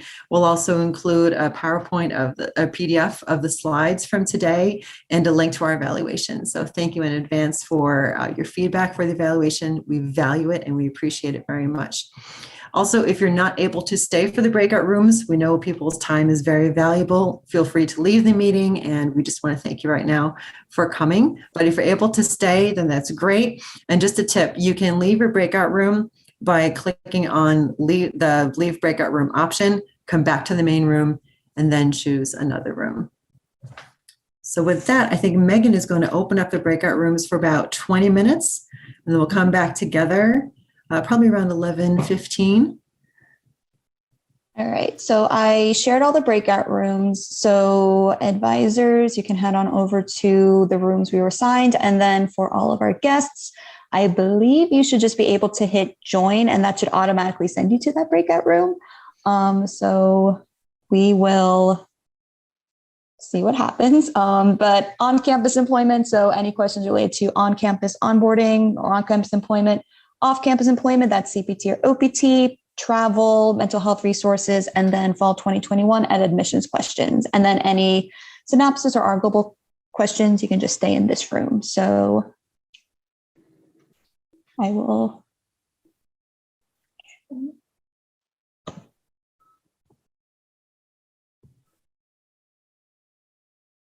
Okay, so everyone take your time moving in and out of the rooms. Yeah, it's interesting to be able to see people joining rooms. So yeah, good to see where everyone's going. So far, travel is alone. I know nobody's going to travel. I might have the options to. Are you not seeing them? I see your name, so I can assign you a room, Mohini, if you would like. I'll assign Mohini. I'm going to 5, right? Yes, I'm assigning her to fall 2021, which is room 5 in admissions questions. All right. So I'm going to go. Thank you. Maya, Yes. hi. I'm trying to go into the mental health room 4, but I can't figure Okay. out how to do Let me it. see if that's okay. Let me see if I can assign you. You're mental health, right? Yeah. Okay, All right. here you go. I'm going to jump into my Thank room, so you. hopefully nothing happens when I do. So we'll see. Nobody's going to travel. I'm waiting for someone to join travel so I can go there. And for those of you who are intentionally in the main room for Synapsis in our global, we'll wait just a few minutes to let those who don't want to be here get to their breakout rooms. Okay, yeah, it looks like all of our advisors have moved to where they need to be. So I'm going to go ahead and stop sharing my screen and put my mute on. Let you guys get started. Thanks, Maya. Okay. Hi, everyone. So I'll start by seeing if you have questions. We can field those, and then if you don't, I can go through just a couple random shares and tips as far as Synapsis in our global portal. So let me pause. Any questions?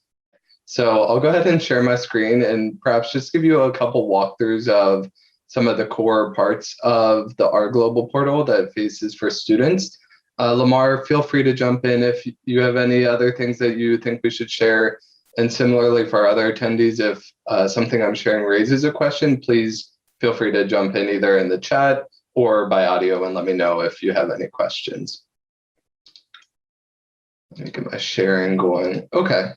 So I'll start by just showing you what students see in the R Global portal. So to get here, their URL is going to look a bit different because they won't have an administrative profile like I do. But the URL for them is just synapsis.rutgers.edu. So they would just go here. And when they log in, this goes through CAS login, so they have to have a net ID. If you happen to be working with a student who doesn't have a net ID yet, it's really rare, but it might be a student whose net ID expired because they took a leave of absence, like our Korean military students who might be gone for a couple years. Those tend to be more rare cases, and they should have already gotten guidance from us to use this portal. But the very, very big bulk of our students will log in through CAS. And what they see when they log in is this homepage. So they'll see notifications that are sent from our office. So these are emails that have been sent. Again, keep in mind, this is my own student test record.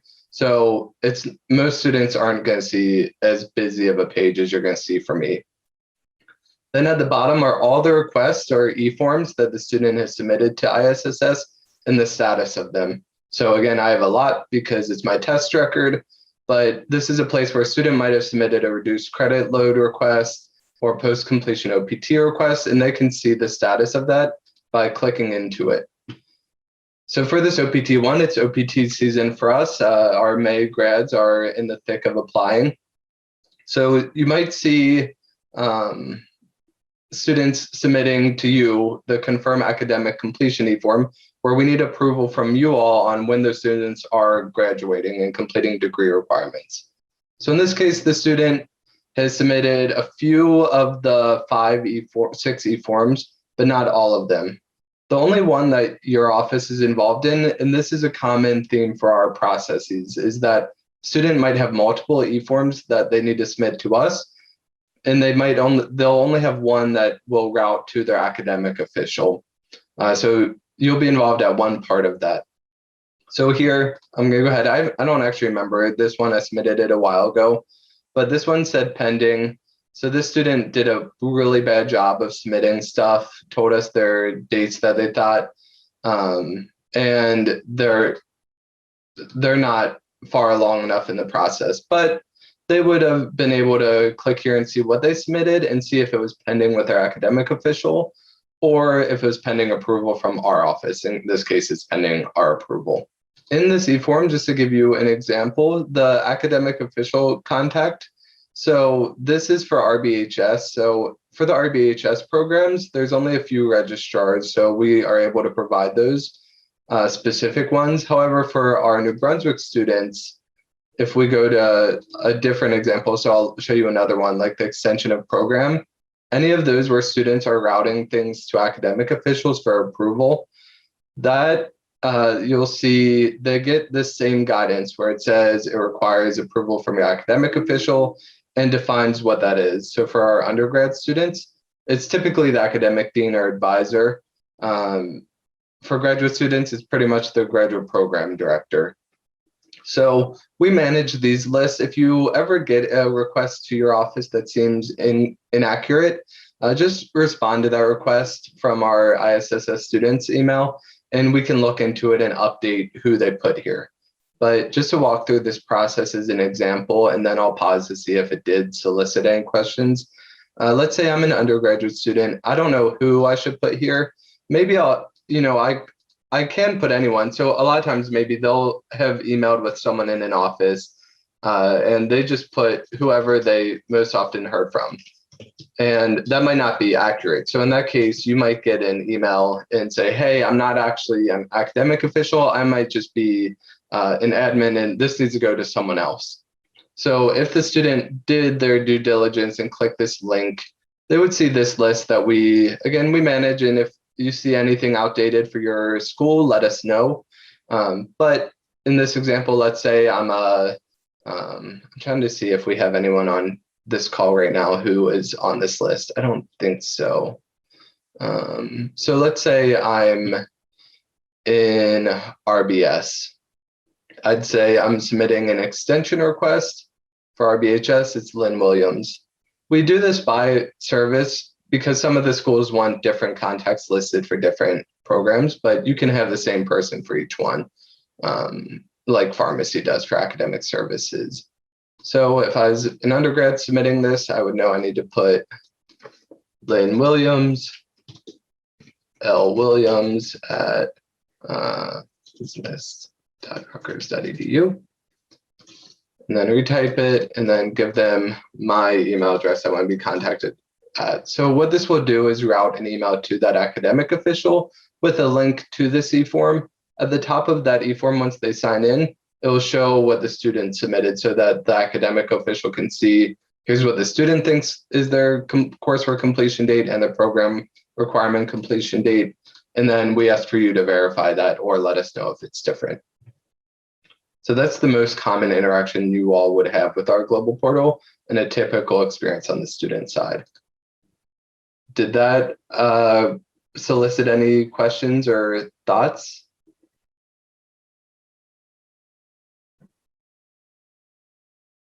Sounds like a no. Lamar, you have anything to add? No. Really just to add that if you guys feel comfortable typing, feel free to type in the chat as well. Great. Okay. Thank you, Lamar. And, I do want to just point out too, it's possible that some people on here may have stepped away from their computer because we are in the main room. So we might have a partially quiet group of a mix of some of you who are here and just shy or quiet, and some who are logged in but not currently at the computer. Okay. Okay, no problem, Rosie. Thanks for letting us know. If you do want to send a chat, if you have any questions, feel free to do so.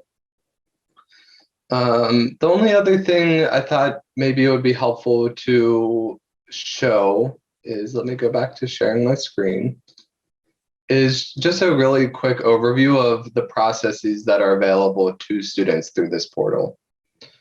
So again, all of these students will get emails from us based on alerts if they're coming up with a program end date or just our regular notices saying if you want off-campus authorization for work, here's the process, and our website will direct students to the right e-form. So I'll show you a couple of those common ones. We'll have students, all of our workshops we provide to students are online through Canvas. So we have an off-campus employment workshop that covers CPT. We have an OPT workshop that covers post-completion OPT. The off-campus also talks a little bit about pre-completion OPT. It's less common, but an alternate to CPT if that's not viable. Then we also have our staying in legal status and on-campus employment workshops. Those all are around 10 to 15 minutes long, depending on the workshop. And they are typically a requirement for, say, requesting CPT. So we won't process a CPT or a OPT until we see they've completed that workshop, and that Canvas page, once they finish, will direct them to the right e-forms. So here you'll see under practical training, we have our common ones like CPT, OPT, STEM, OPT extensions. So let me go through the CPT one just as an example. We typically give guidance at the top to those students. So hopefully you're not getting kind of those questions too often of, hey, I want an internship. What do I do with ISSS? You should be able to give them our contact info or refer them to our website. Or if you know that they need to submit it through the Our Global portal, you can say, hey, I heard from Trevor that all these requests go through the Our Global portal, so you need to log in there. Our students all go through the Our Global portal to check in with us when they're new students first arriving. So they should be familiar with it enough to find it, and they'll get this guidance here. So that should take some of that onus off you to know the details of this. So for this one, you'll see this is a helpful thing to be aware of. We have some filters on eForms that students can't submit this until they've submitted the previous one. In this case, this is really for you all as academic officials, because you might want to know the details of an internship before you're able to approve it as far as an academic perspective of, does this internship fit with the academic requirements? Is it appropriate? Will the student get credit? So in this case, the student can't submit the eForm that would then route to their academic official until they've submitted the prior required eForms. Again, in this case, the employment information one. For the employment information, just so you're aware, students have to upload a job offer letter. And if it doesn't include everything, we also can route this eForm outside of Rutgers. So we would get an email to, say, if they're working with Google over the summer, a contact at Google would get an email saying, hey, we need some information about the student's name, job title, hours, things like that. And that way, when you as an academic official get the request, you're able to review this information. I'm going to pause again, make sure we don't have any questions before I keep talking. I'm missing my chat box. Lamar, can you let me know if we have any questions? Sure. So far we have none. Great. Okay. And I don't see anyone unmuting themselves. Okay. And then Lamar, if you don't have anything else you think we should cover, maybe I'll go through check-in, since that's kind of the next big thing after OPT for all of our incoming students. Good. Thanks. I appreciate your use of the thumbs up feature. It's helpful. Okay. So for our current students, a lot of them will be applying for CPT if they're continuing after this semester. They might want an internship over the summer, like I mentioned, or they're applying for OPT if they're graduating. Then kind of the next bucket of students that you'll often interact with are our new students for fall 2021. Now, this year, that population is bigger than normal because we also have continuing students who have been enrolled online only from their home country. So they're still new from a legal status perspective. So any student who's first time coming to the US in F1 status, or if they're students, so first time being in F1 status at Rutgers, they have a legal requirement to check in with our office in order for us to activate that legal status. Otherwise, it will terminate and they have no legal status. So they get this guidance from orientation and from emails from us if they haven't checked in. But just so you can see what that looks like, it's under orientation, student check-in, and you'll start to get emails from us if we aren't hearing from students, they're not responsive. You might get emails from us saying, hey, Michelle, here's these 5 students that we haven't heard from. Are they here? Are they enrolled? Do you know anything about them? So this is what they need to do once they do answer our emails, is they provide us their US address. That's a legal requirement for us to activate them. We had to add this question this year because we had students checking in who weren't in the US. Again, a rare thing with COVID changes.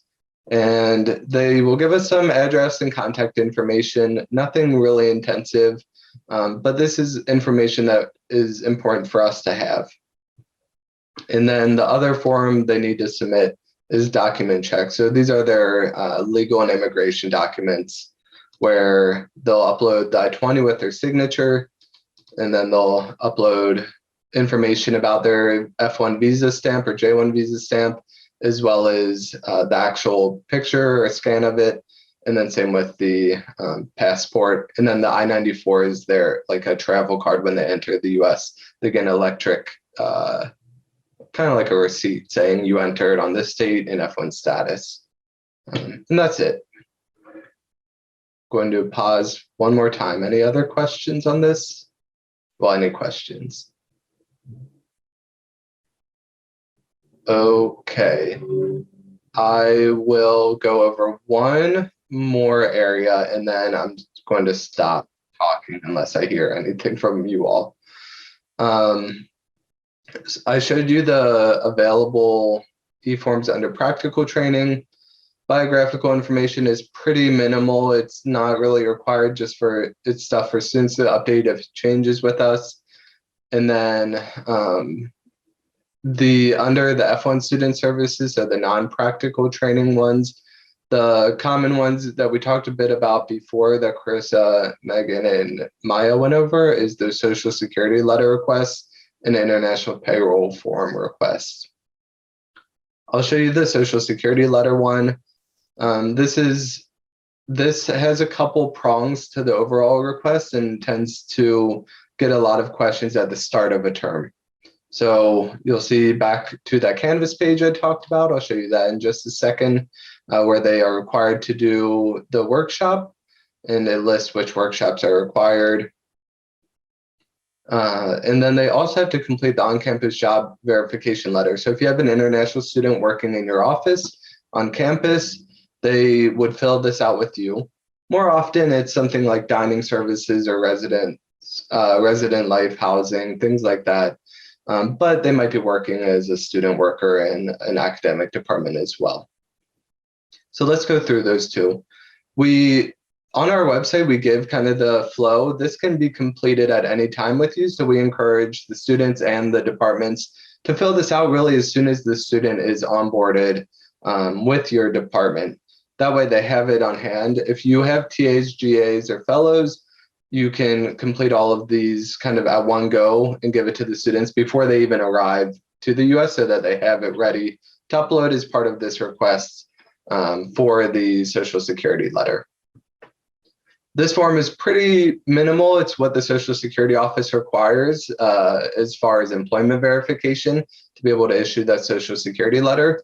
So it's just giving the name, the nature of the student's job. It's pretty brief. That's why we keep it one line and give some examples here. Start date, hours per week, and then the department, contact information, and the signature from, or the title and signature from someone in that department. Then I see Maya said 5 minutes, so that's perfect. Then just to give you a glimpse of the Canvas workshops, because they are so tied to many of these, you'll see this is where we host our virtual orientation. The fall one will be updated in the coming months. And then those workshops is staying in legal status, on campus, off campus, and OPT. I'll show you the main page of the on campus just so you see the guidance. So here you'll see it's a total of about 10 minutes of videos and then a really short quiz at the end just to make sure that they actually comprehended the videos and took something away from it. So you'll see it's just a couple brief videos, and then at the end of this is guidance to say, hey, you finished this, great. Now you need to submit the e-form that I just showed you. So I'll go back to the Social Security letter request, and you need to get this employment verification letter filled out with your department if you haven't already. All right. One more pause for questions. We should probably start to have other attendees coming back into the main room any moment now as well. So if no other questions, Lamar, if you don't have anything to add, then I'm just going to pause and stop talking. Great. I see your thumbs up. Thanks.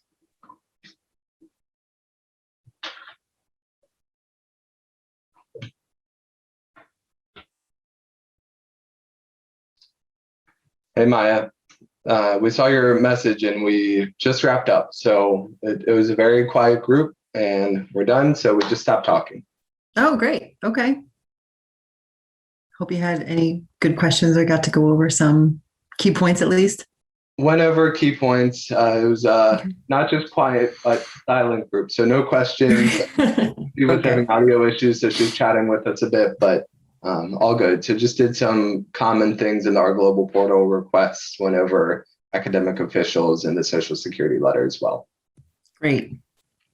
Yeah, I just came from the, I think it was the I forget if it was on campus or off campus employment room.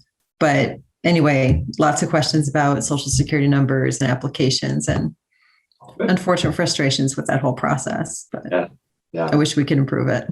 I know. Not on our end, but I mean, wish we could improve the issuing of the SSN. Right. So anyway. All right, so I think Megan's going to close the room in another minute or two. Or maybe I'm supposed to close the room. We'll give it one more minute. I don't remember when you close all the breakout rooms if it gives them a minute or not, does it? I think I can't remember if it counts down or not. I think when I set it up in Zoom, I actually said to give it a minute. So I'm going to wait until my clock says 11:17 and then I'll hit close and then I give it the 1 minute warning. Oh, great. Yeah. Oh, there, Megan's closing it. Okay. Before when your dog started barking, I knew we were about to do intros and my dog started barking because he heard your dog. So I just imagine a chain reaction of others with animals around them. Everyone's dogs probably start barking at the same time. I had way too much background noise in my end this morning, unfortunately. It's always been when my microphone is on that I've had people drifting through the room and rattling cereal bowls. And I'm like, really? Can't you wait till? Of course. That's just the nature of working from home these days. Yes, it is. It could be worse. Right. All right, so everyone is rejoining us. That's great.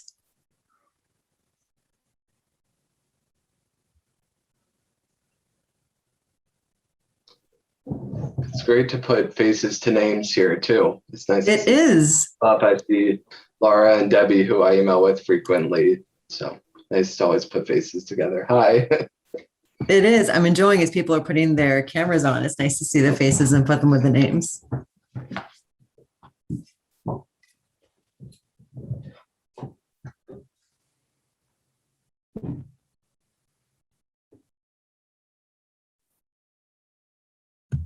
Okay, so I think we've got everybody back in the main room now. So big thanks to our ISSS advisors and staff for being such great resources to everyone in the breakout rooms. And so I know that there were some good discussions and Q&A going on. So thank you all for sharing your expertise with our participants. And the participants, thank you for bringing the questions and being engaged in this part of the presentation. So we appreciate that very much.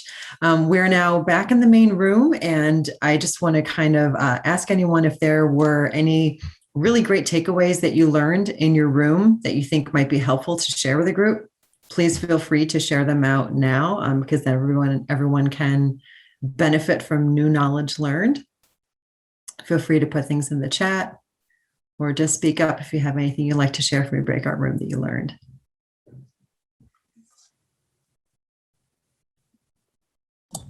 I'll mention, we did talk a little bit about the challenges of getting the SSN for students. And we were talking about how sometimes students can get appointments much later and the timing of their applications for the SSN and when they work. And we understand it is certainly a challenge. We do work closely with the New Brunswick New Brunswick Social Security Office. So we can try to reach out if there are any particular concerns with the student in getting the appointment. But as we have mentioned too, they can try to keep calling to see if there's a cancellation. But we are seeing that as being an issue and trying to help and advise students accordingly. But we understand that's not easy. The Social Security Office is limited as well. So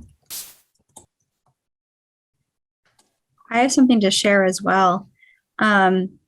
This is for more of a conversation, I think, one-on-one case discussion for specific students, but something in the mental health room that we talked about is reduced credit load for medical reasons. So if you have a student, I don't think it's a secret that there's been a lot of mental health concerns for students, undergrad, grad this year in particular. If there is a student that is struggling to be maintaining a full-time course load, maybe it would be recommended to do part-time work if allowed by the department, or not enroll for that semester and be matriculation continued or leave of absence. There is an opportunity in specific cases with specific documentation where a student could be enrolled in less than full-time or even 0 credits and remain in the US to get medical help. So it's a complicated conversation to have right now. So it'd be more if you have someone that you think needs to be addressed in that with this type of reduced credit load, you can reach out to our advisors and we can help guide you through seeing if that's something that would work for the student, or the student could talk to us directly, of course, about it. But there would be, the support from both the academic side and our office to be able to make that possible. So reduced credit load for medical reasons, I'll put a link in the chat so you can read our website about that, but something to keep in mind. I don't know if any other advisors have anything to add to that, but something that does exist as a resource. Also, I'll just mention, we can continue to talk, and again, people can share out a great takeaway that they had in their breakout room, especially since the breakout rooms themselves could not all be individually recorded. So if anyone learned anything great and want to share it out, that's wonderful. If anyone has questions that were not sufficiently answered or they want to follow up on it, this is a great time to do so. And while the conversation is going to, I'm just going to keep popping into the chat some different links that we may have mentioned throughout the presentation, but maybe were not shared in the chat. So you can feel free to, check out the links at your leisure after we're done today. Hi, Maya. This is Shari Reiner with RBS. One thing that we did talk and Carissa had helped me through was I wasn't aware when I have student workers that are coming to me either because a professor sent them to me to be onboarded or because they found out there was an availability or they're looking for student employment, that your office has their own training that they should go through. So Chris had said that, we have to encourage the students to take the training that they're obligated to go through on Canvas. Is there something similar that I could view so that I know what it is they're being told? So I could then disseminate that to my different departments and my admin so that they're aware when international students come to them, what the international student should be aware of? That's a really good question, Sherry. I don't think that you have access as, in your role, I don't think you have access to Canvas to the same tutorials that our students are viewing. But I would say that really, as far as trying to get the information that the students need to know about on-campus employment, that's what a workshop like today is for. And so that's when, when we share the PowerPoint from today's presentation and the recording, you can even, go through that PowerPoint and grab some screenshots and put it in a little cheat sheet or something, because really what the administrators need to know about what the students need to know about being hired on campus, that's pretty much one of the whole points of having something like today so that people can be informed on that. So hopefully you can grab some resources from today and share that on your own resources. Yeah, wonderful. Thank you. I planned on stealing some of your slides. Sure. Yeah, I meant to also mention I had put the website in our chat, but then forgot to, there was so much conversation.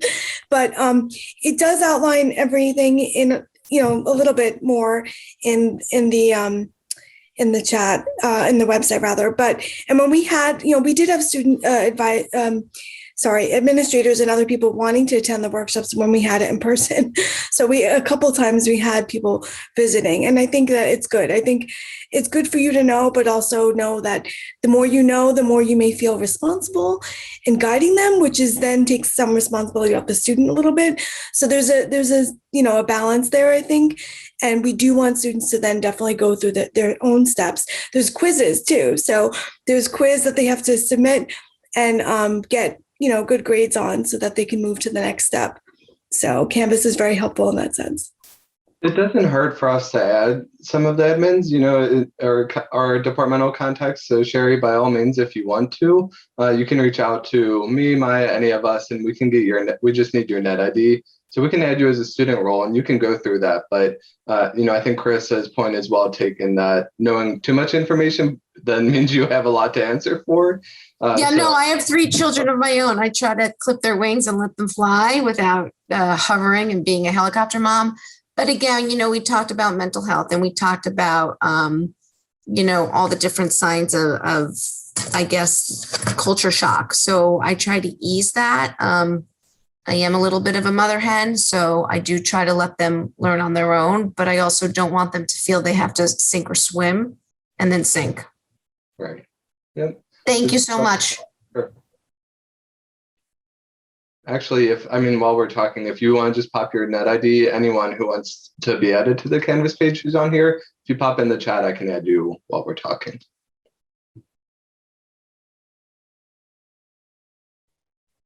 Trevor, is there a way to be added to the email blast list that the students are on? I will kick that to Mohini. She knows better about the RAMS list than I do. Dina, so feel free to, again, just send me a quick email and I'll make sure we add you to the BCC list on that. So that's just a manually maintained BCC list for anyone who wants to get those email blasts. But the email notices to students website page that we have is also a good place to look for those email notices, because we try to post all our notices there. But if you want to receive those emails directly, just let me know and I'll add you to the list. Okay. The RAMS list itself is from the registrar's database, but we can add you. Okay, that'd be great. Thank you. I'll email you. Sure.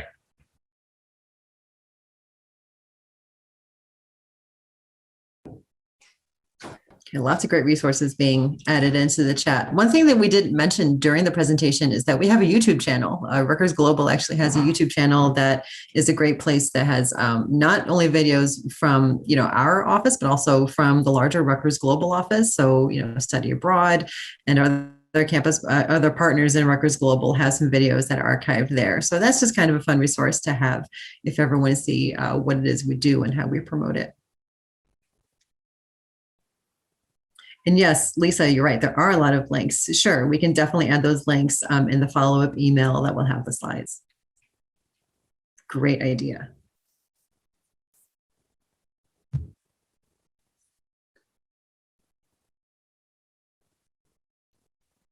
Any other questions or comments? That was a really great idea, Lisa. Thank you. Questions or comments from anybody? I just wanted to also mention, since Trevor's here, Trevor, again, thank you for your video for the Our Global portal. If anyone has questions about the video or the portal, you can also feel free to pick Trevor's brain right now as he's here. So. Sure.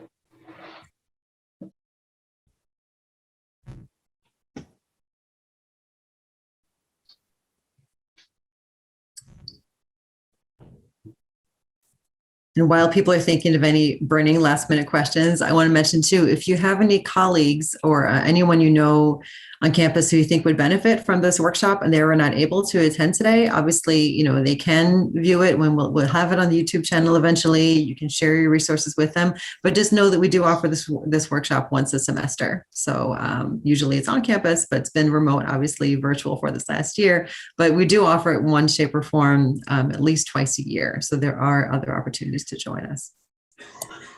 We know now that it's remote, no one has to complain about parking. So that's been a big benefit, and everyone can definitely, we can have more than enough space for everyone to join. So those are some good parts about being remote. I think a good thing I might want to do is sit down with one of my, socially distance sit down with one of my international students to see exactly what they see in their R Global. And because I know I get requests for RCFs, RCLs, well, I remember it's RCFs, and on campus stuff. I would just like to see what they see when they log in and what they need to do. Because me as an administrator, I have no idea what they need to do. I just tell them, log into your R Global and follow the instructions, but that's as much as I can tell them. So I might think of doing that, unless Trevor, if there's a way, there could be like a tutorial made on your fancy YouTube page on if I'm a student, I need on-campus employment.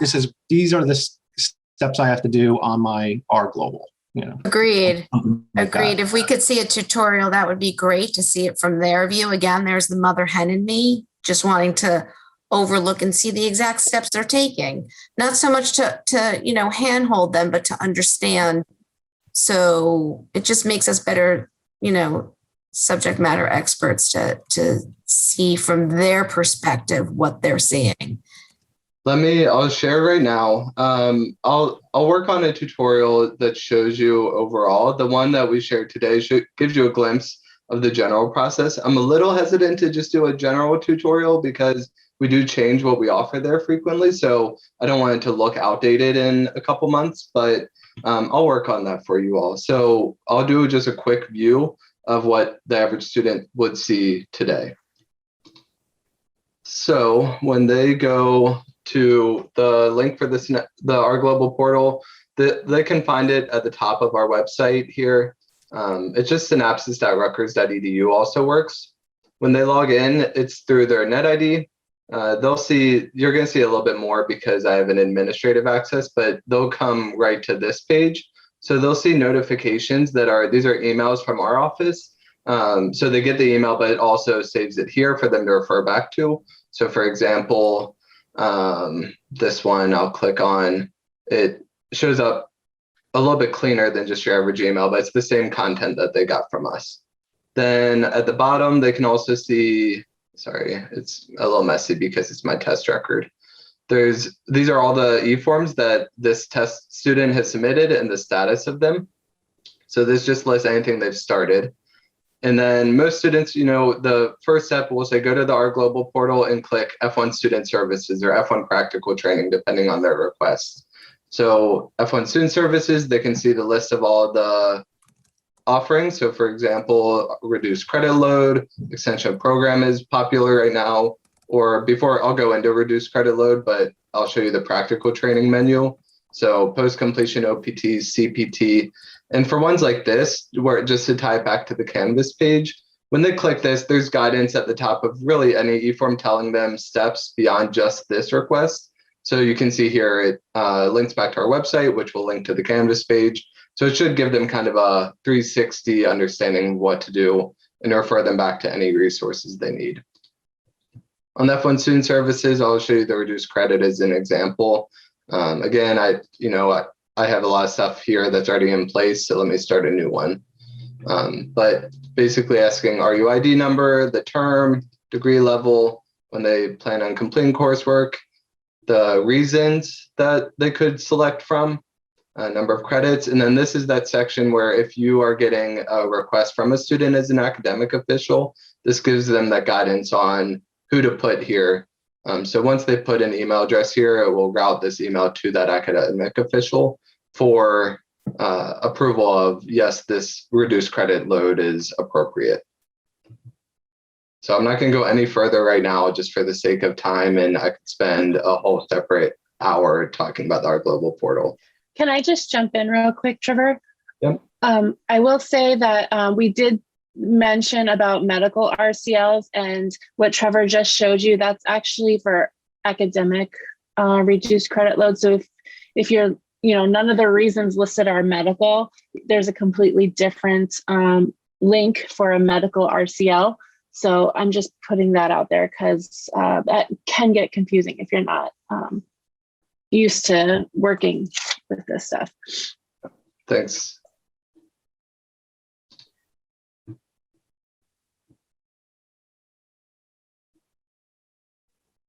Thanks, Trevor, for sharing all that. It's helpful.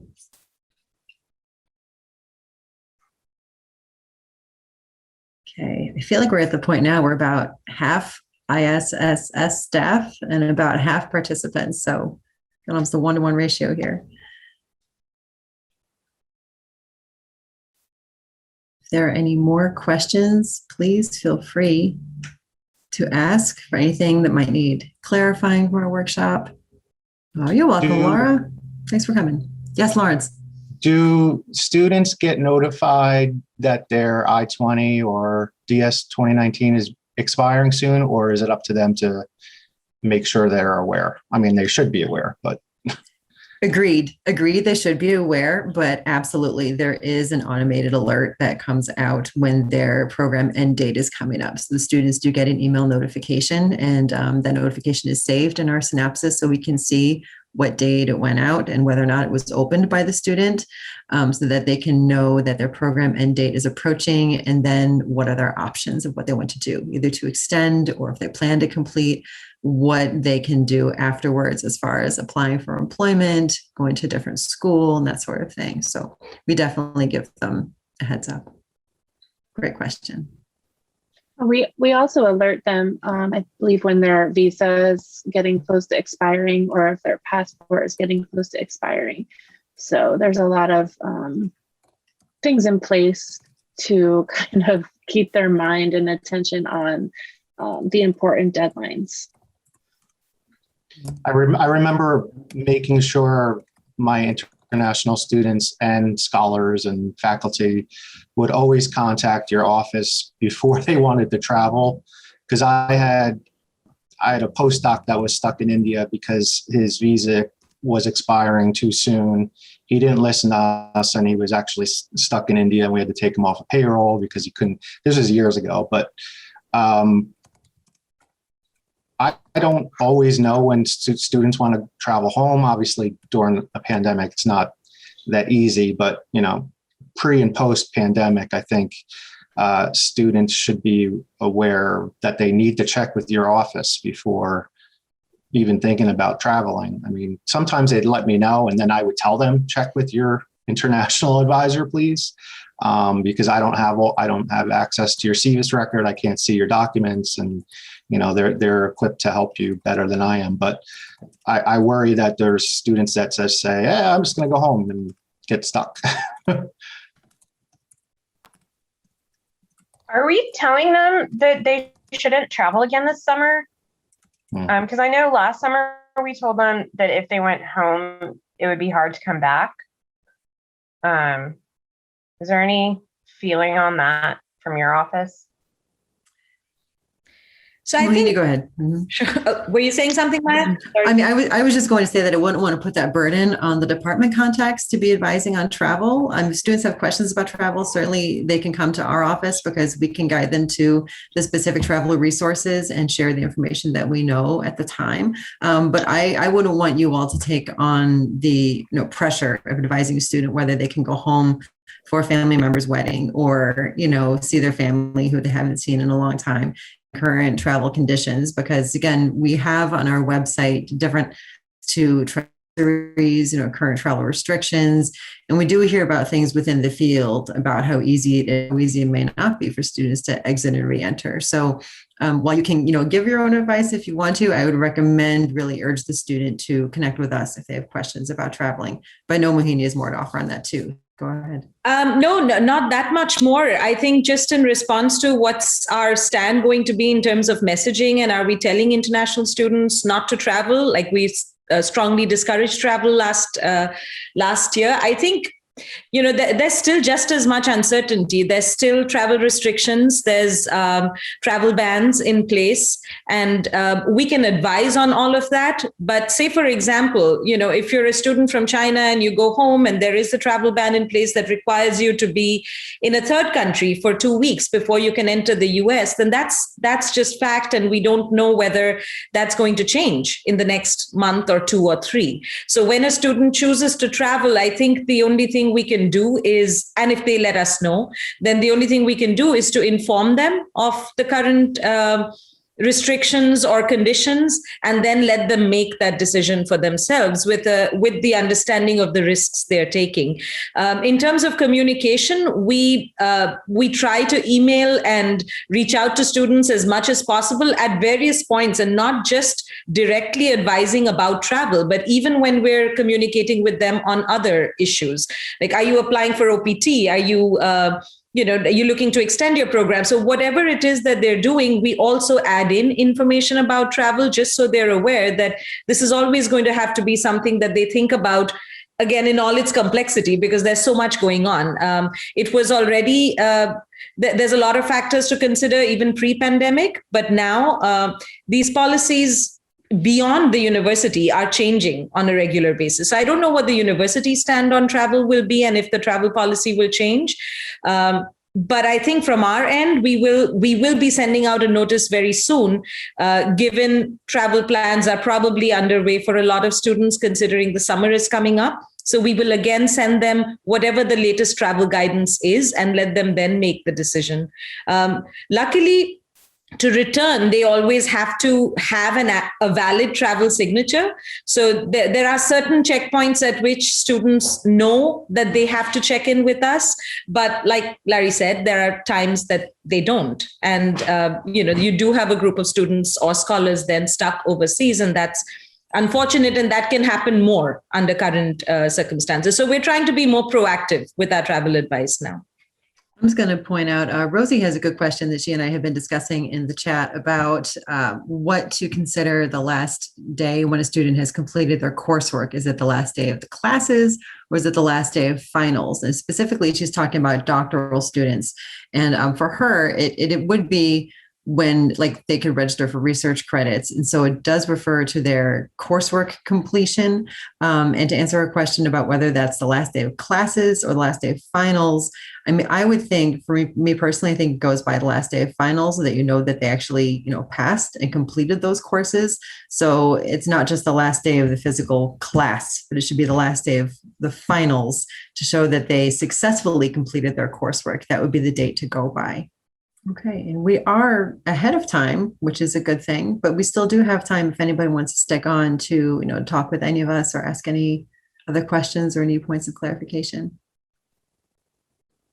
I thought the date of the last course was the semester, not an actual date. I mean, I'm looking at an old reduced credit form now, so right. Because I know there's all completion requirements, and this is something we send to our students before they fill out the RCF, so it helps the grad director realize where they are. Even though it says to be completed by the grad director, but it says completion of all coursework for the degree, semester, and year.